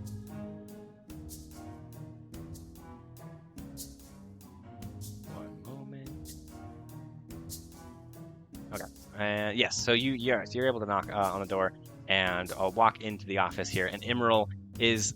You see him at his desk, absolutely paperwork all over the place, all over his desk, piled high.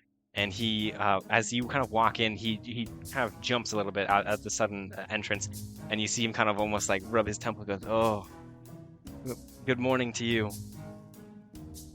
Hello, Emerald.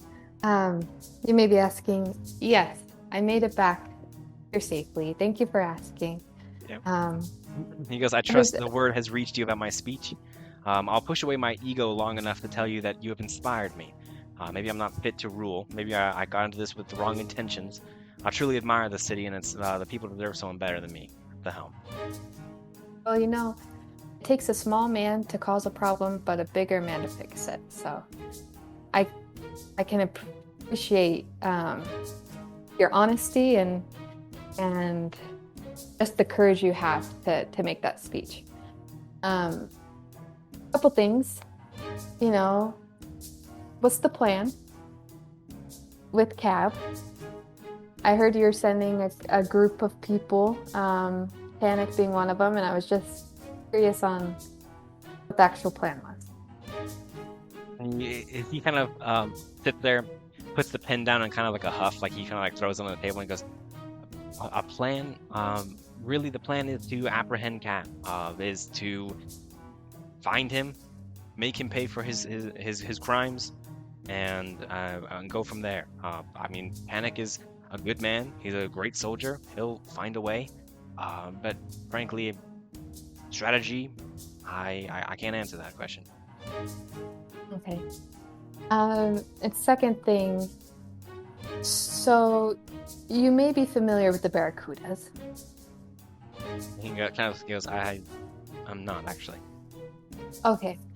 So apparently Gaytriar, is doing his little shebang with his drug cartel. Well, the Barracudas are another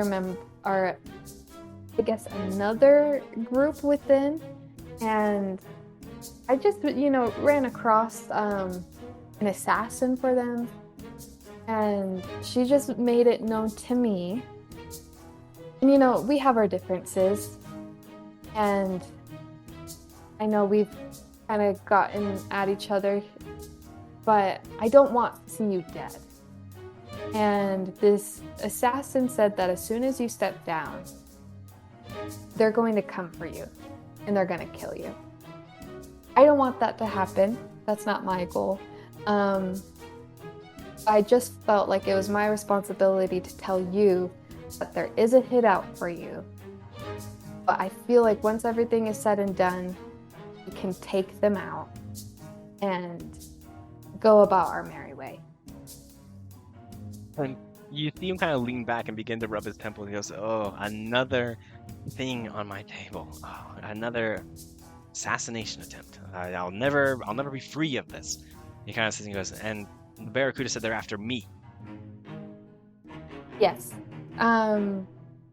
Yeah. I feel like you're kind of collateral. I think they're after Gaytriar, but they know to hurt Gaytriar, they'll take you out.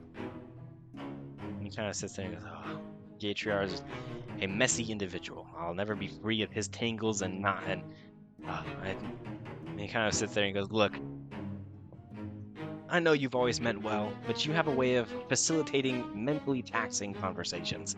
I'm under a lot of stress as it is, and I don't need another one of your lectures or your extra bits and bobbles that come with a conversation with you. I'm doing what I can to allocate resources to Cab's capture and my resignation. And if that doesn't satisfy you, then I'm truly lost. From now on, all of my meetings are being organized by my clerk.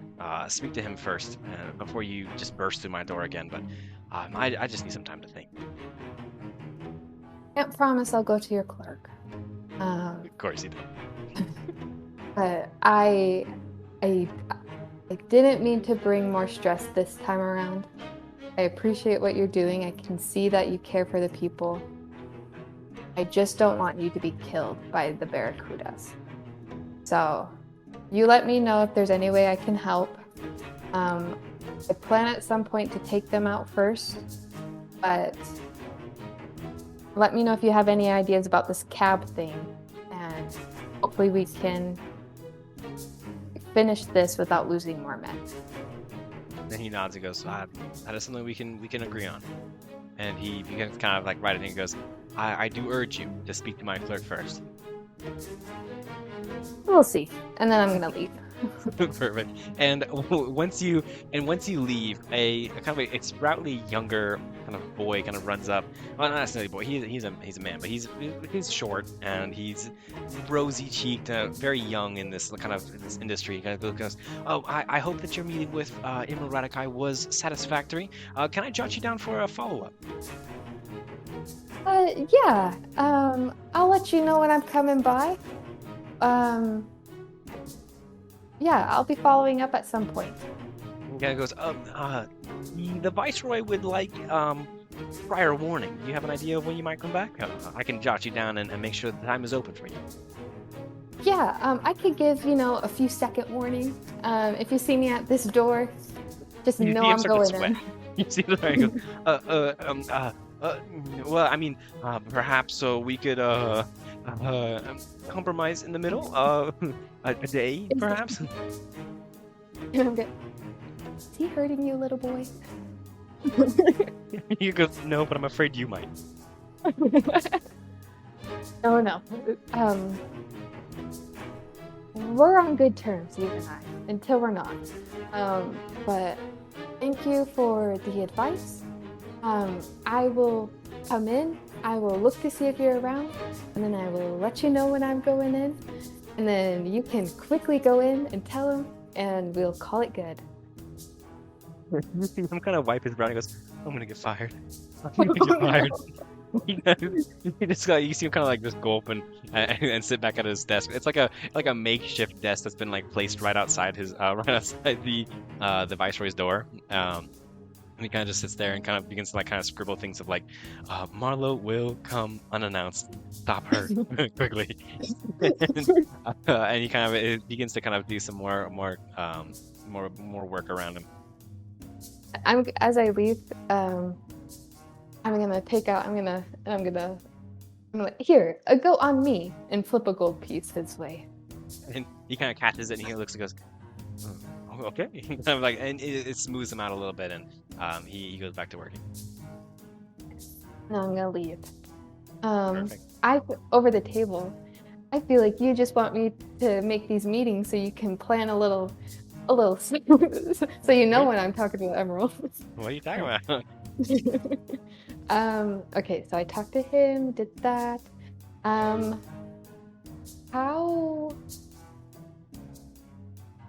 Okay, which is closer? Is Gatria or the bar closer? The bar would be on the way to the hideout.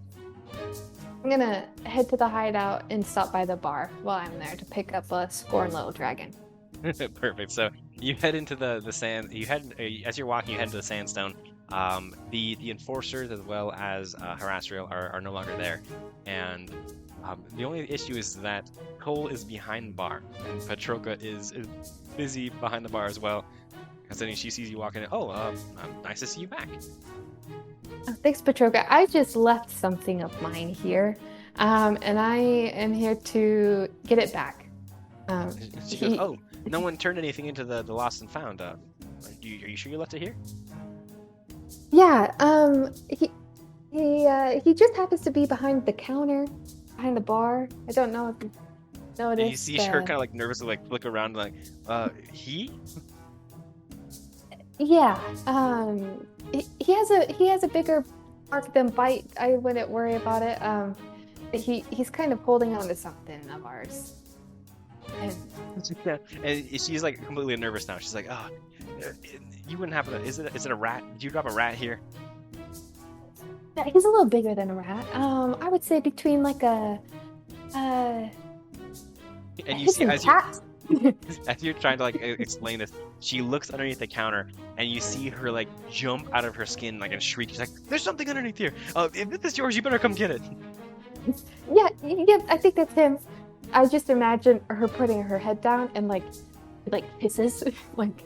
He like kind of like arches his back like a hissing cat or anything on top of his little tiny gold mound.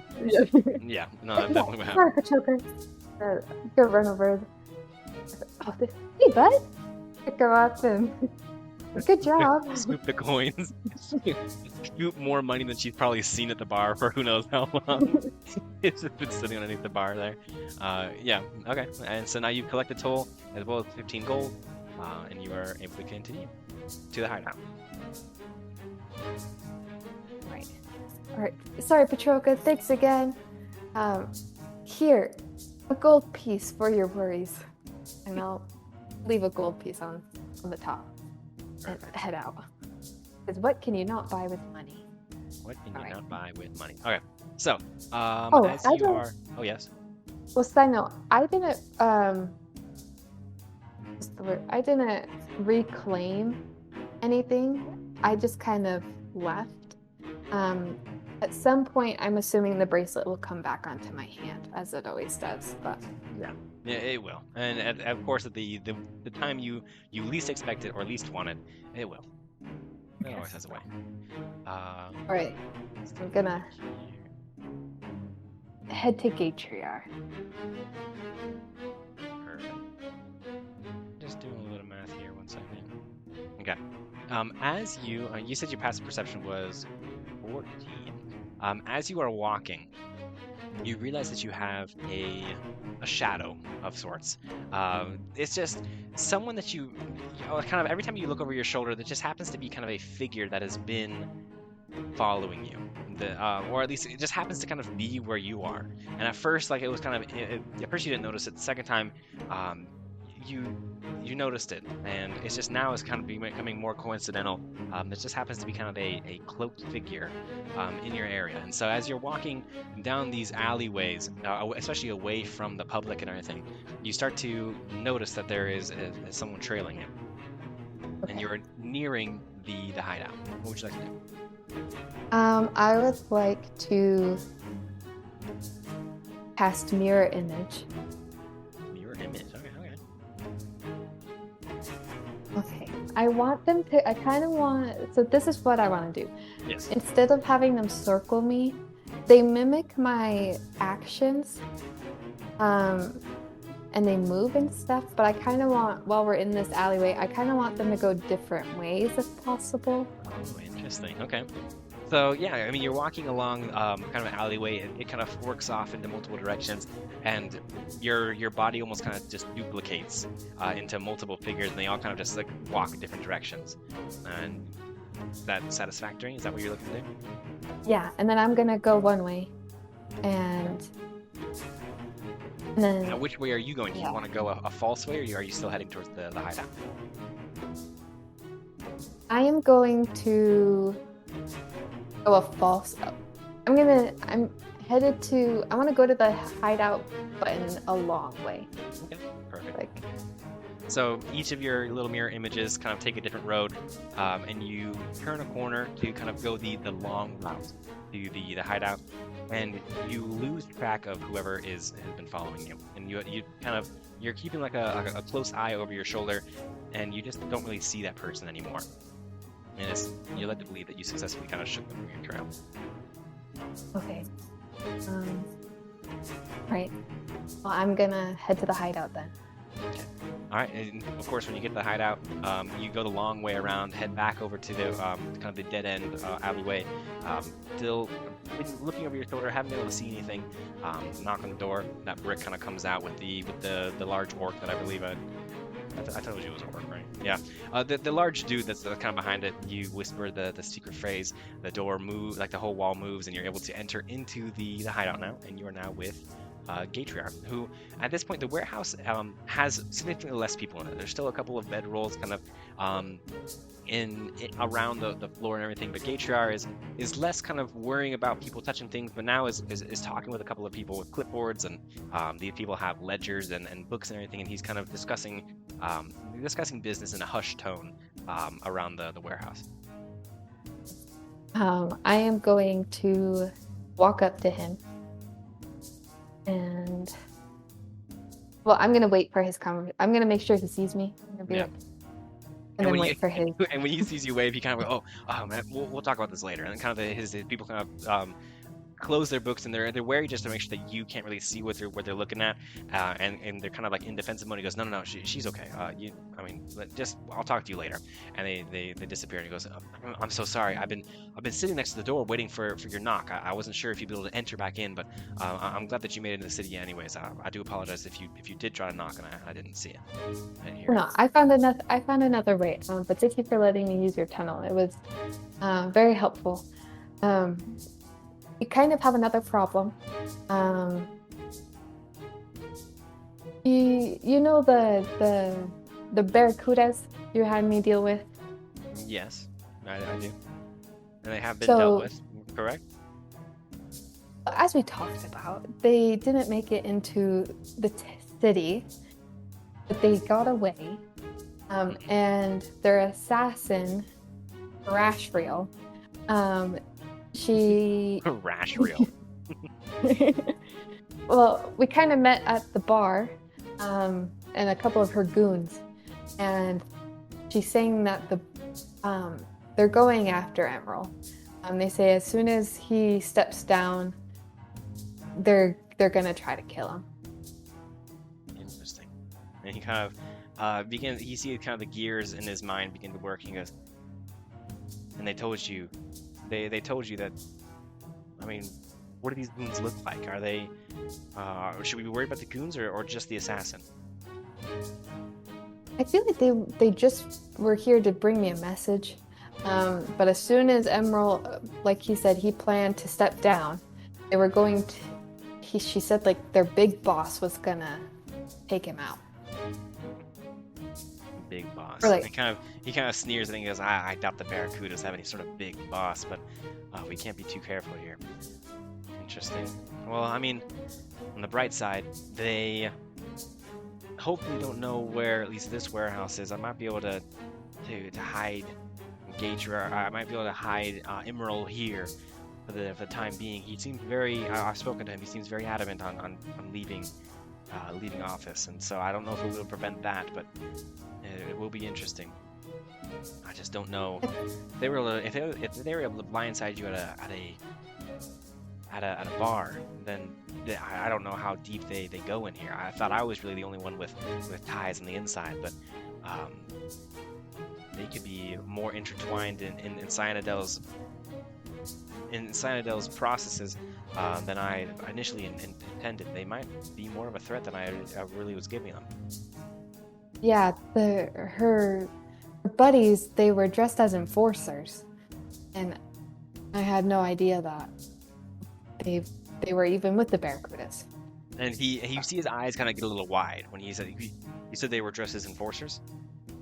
Yeah, they just seemed like old drunk enforcers. I should have put it together. Why are enforcers getting drunk? But And yeah. you see him kind of he has takes a step back, and he starts to kind of his face starts to begin like twist and everything, and he turns and he like kicks something off the floor in anger, and he swears. He goes, "They're dressed as enforcers. They could have been anywhere. They could have been in here. If the Barracudas have infiltrated the enforcements, they could already know about here. They could.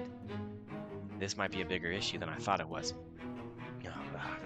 Just when I had got these enforcers to leave me alone, they could have been. I have no way of judging if they weren't in here to begin with. I should have never let them use my warehouse." He kind of sits there and goes, "But you're okay, right? Yeah, did they give you any problem?" I'm okay. No, like just some small threats. No, I'm okay. I'm more worried about Emerald. As much as we disagree, I don't want to see the dude killed. I feel like we could take him. I think if we get, we have an archmage. As soon as this cab thing is all figured out, I think, we stand our ground, we welcome them in, and we just bust heads. He kind of smiles and goes, your enthusiasm does mean something to me, that's for sure. But I don't know. I mean, I don't know how deep it goes, and they could be. That's definitely a thought to think about. I'm gonna have to strategize for something. They could be anywhere. But I mean, at the end of the day, Emerald, it's important to protect Emerald, especially for the if not because he's my best friend, it's because he's a symbol of Cyanidel. And if he gets assassinated right when he leaves office, what is that sending? It's good to know. But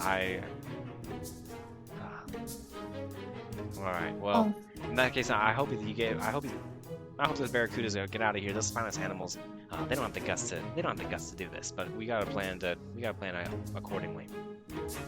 Yeah, and I feel like, Crab is the main issue, and they said they'll strike when Emerald leaves.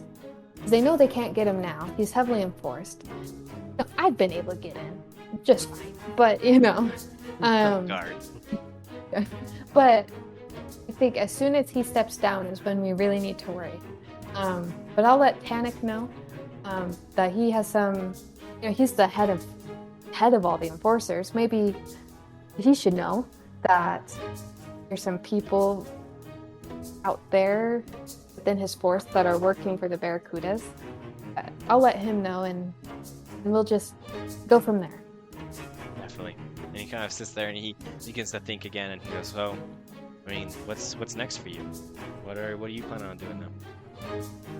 Well, I'm gonna go talk to Tannic, and I mean, he has a lot on his plate. But and then I don't know. This whole cap thing has really thrown things through. Well, my whole plans through a loop. But I found you really can't plan right now. So I'm just kind of going with whatever comes and dealing with it day by day. So yeah, I guess that's really all I'll be you here can for a do. little bit. Yeah. Yeah. All right. Well, I mean, it was nice that you let me know about all this stuff, and I'll be working to see what I can do to provide help where I can. Things are dire. We'll see. Yeah. Yeah. We got this. Okay. Well, thanks, Gatriar. Good luck with everything. I'm gonna start heading out. Perfect. Oh, And also, yeah, yes, I turn. You wouldn't by chance have anyone tailing me, would you? tailing you. No, I trust you. I don't feel like anyone has to tail you. Any tail wouldn't be from me. But were you tailed? Okay.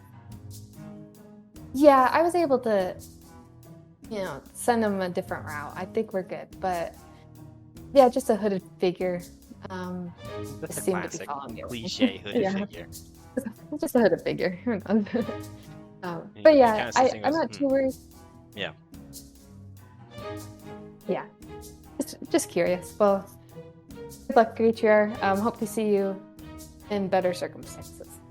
Definitely. And he kind of goes back to his little paperwork and everything, and he's taking inventory of all his illicit goods, narcotics, and illegal weapons. The usual. And you leave the warehouse, and as you are walking out of the warehouse, back into the alleyway, a burning sensation. It starts as a cold sensation, but now that kind of it's like a cold heat on your wrist. The dragon bracelet is back on your wrist, and as you're walking in and looking at the bracelet, you fall to the floor almost like you are falling into water, and you are pulled down to the depths of the ocean. Okay, Yeah. so you are dragged down to the surface, all the way down to the base of the water, and you are presented, of course, into a very, very familiar, painstakingly familiar area of the coffin, the stone chamber of Trident, the 3 chains exiting from various angles from the box there. But where you're normally met with Trident's voice, it almost sounds as if she's choking, or there's kind of just a raspy voice coming from this box, and it's not as quippy or aggressive as usual. It's this kind of weird groaning, kind of guttural noise that's being almost like yanked from her throat rather than her actually saying it. She can't get any words out of her mouth, and one of the chains that you see that kind of come from somewhere up in the top of the ocean and entering into the box, that chain kind of begins to rust almost, and you can see it as some sort of green mist or kind of this aura appears around the chain, and all of a sudden Trident's voice it now speaks true, like speaks clearly, but it has a twinge of something strange. And she says, "That's better. The connection was strong before, but now I'm able to put Trident in the back of her mind. That allows us to talk." What do you want, Cab? And he goes, "Oh, I've been looking for you, Marlowe. You left Cyanidel, and for a moment I thought you would leave everyone to fend for themselves, but luckily you came back. So eager to play the hero for a bunch of scumbags you know nothing of."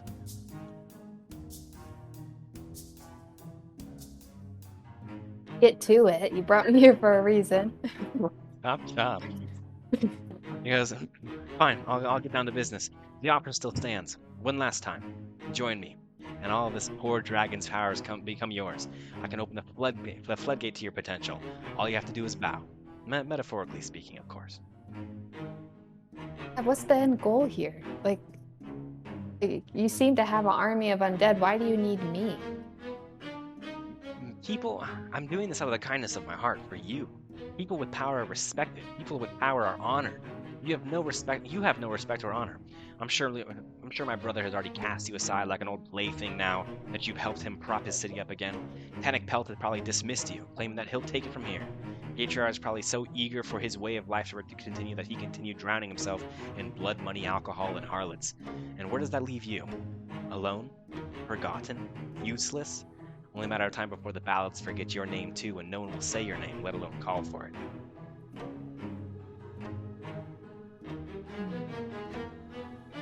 Well, all those may be true. What have you? Okay.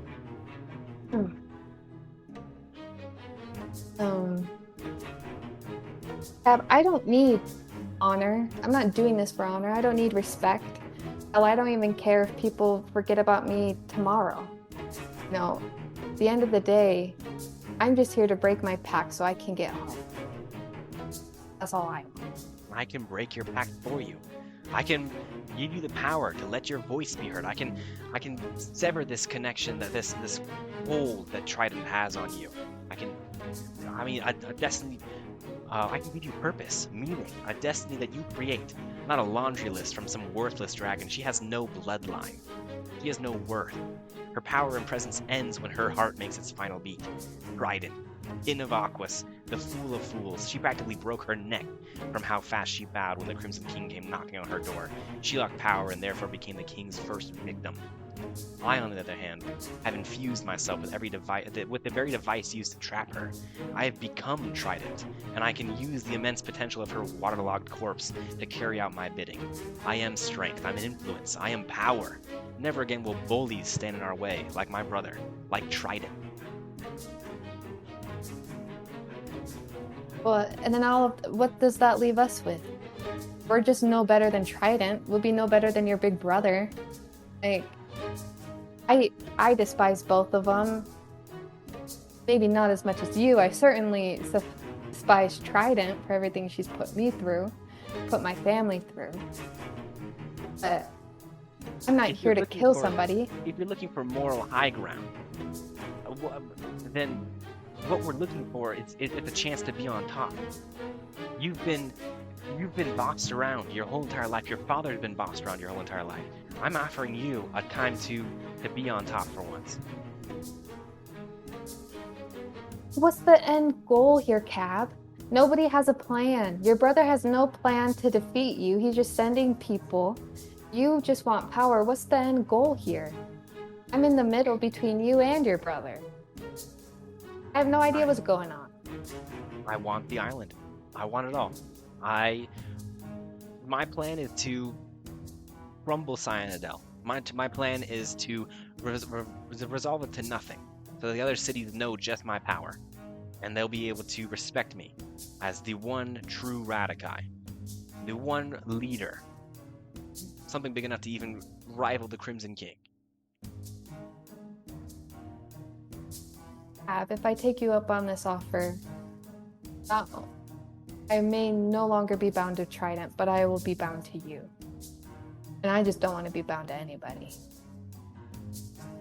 And there's this silence that kind of comes from the stone box, and he goes, "Well, then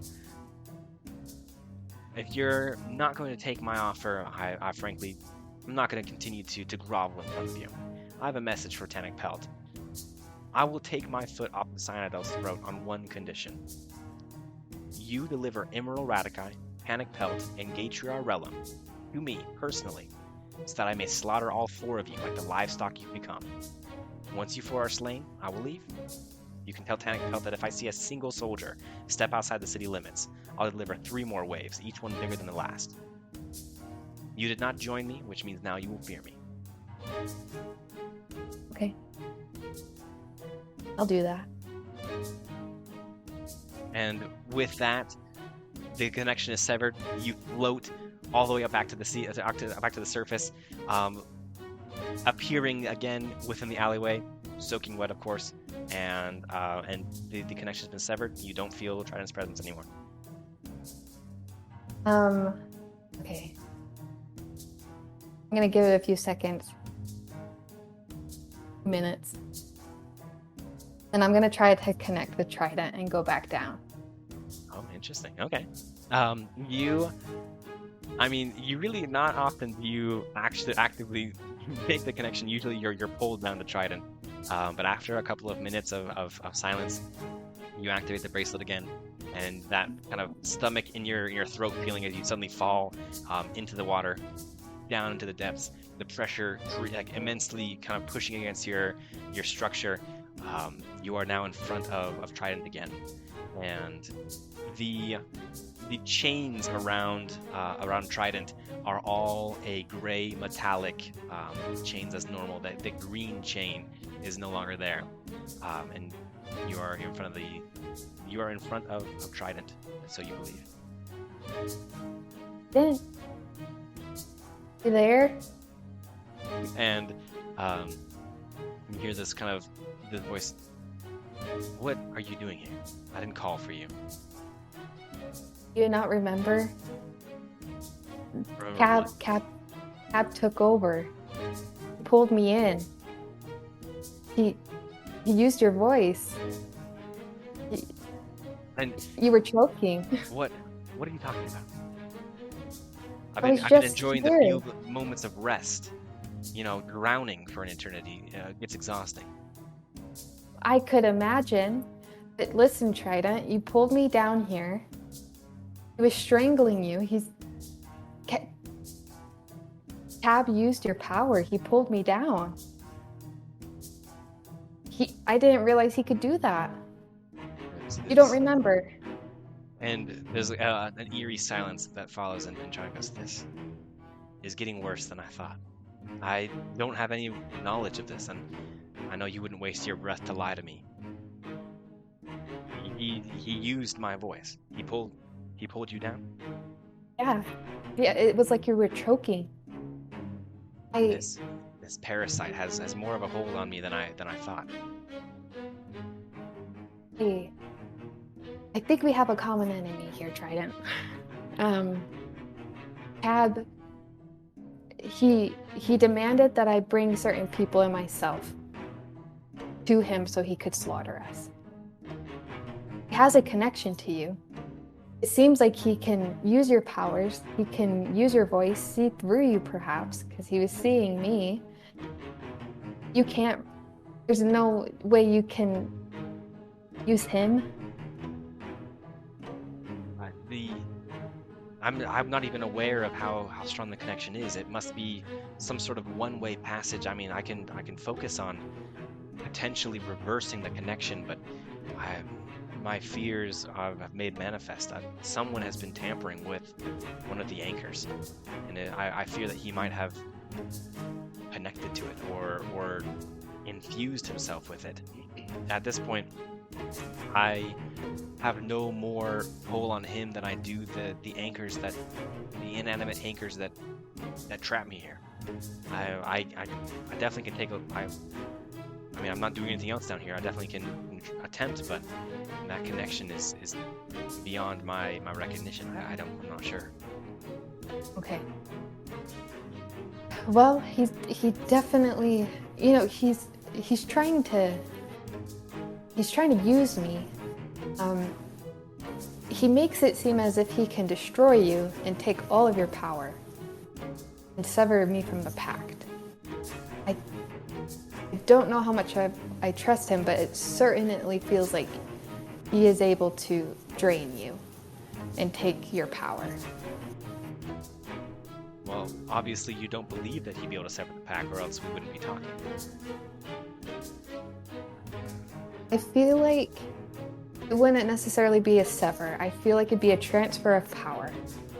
And no longer would I be bound to you. He would just be using me. And no, we have our differences, and of course I would much rather not be bound to you. I'd rather be free of you, that's why I'm doing this. But I am no monster, and I'm not going to sever my pact through malicious ways, such as he suggested. So. And there's a healthy silence that kind of follows that, and she goes, well, I appreciate that. You don't understand how much that means to me, that I know I haven't treated you the best, and I know that I'm brash, but I mean, it hurts down here. I drown every day, and I wish to be released. I've gone through enough, and this is just insult to injury.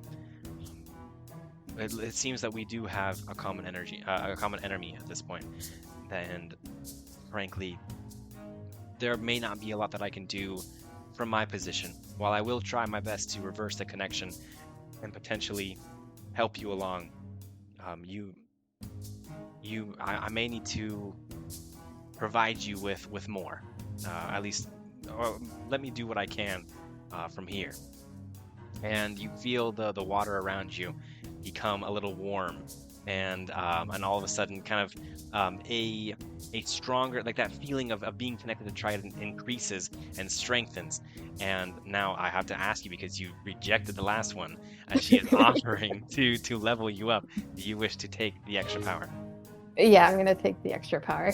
Excellent. In that case, then you level up. You feel the extra energy kind of surge through your veins, and the pressure that's kind of around you feels lesser, and the kind of a piece of you is activated, and more power floods through your blood veins.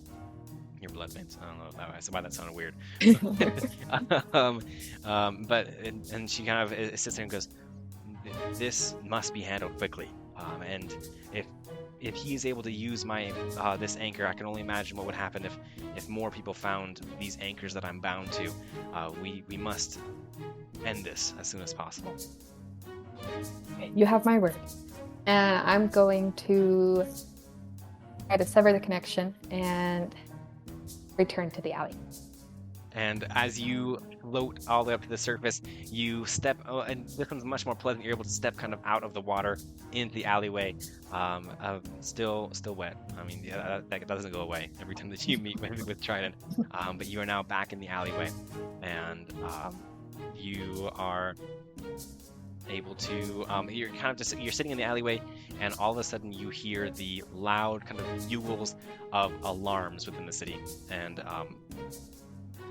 alarms and men running and kind of shouting and everything begin to kind of deafen the area around you, and there's lots of commotion happening on the main street that's only a couple of alleyways over. And that's where we're going to end today's session. Woohoo! You leveled up! I did. Was not expecting that. Oh, That was honestly. a nice pleasant surprise. But now, I mean, you're gonna be able to level up. I mean, leveling up is just always so fun. Like sometimes I feel like I just make characters on D&D Beyond just to level them up and just like play around with it. But now you get to actually do it and use these powers. So we'll talk about that, and we'll also talk about attuning to the weapon or to the ring at one point, and we'll go from there. But to anyone that is watching right now, anyone who's listening to the audio only version, because I totally skipped all of my little spiel to begin with, Thank you so much for hanging around and listening to us. Like I said, my name is Nathan, and you are able to listen to the recording of this session, or watch the recording of this session and listen to an audio-only version when these episodes are posted on Friday. But you can go to our YouTube channel or our Instagram or our TikTok to watch all the little snippets or watch the other episodes and get caught up with where we're at. Because we're now on episode 12. We're really getting in there. We're Oh really, God. we're really, I mean, double digits. I feel like it's serious now. For a happy dozen. I know. In that case, then, thank you so much, and we will see you later. Thank you so much for listening to this week's episode of Tethered by the Table. It was a blast recording this session, and I hope you stick around for the next one. If you want to watch us live, you can find us on Twitch every Monday morning, or you can wait for the recording and audio-only episode to be uploaded the following Friday. Make sure to follow us on all applicable platforms, and we'll see you next time.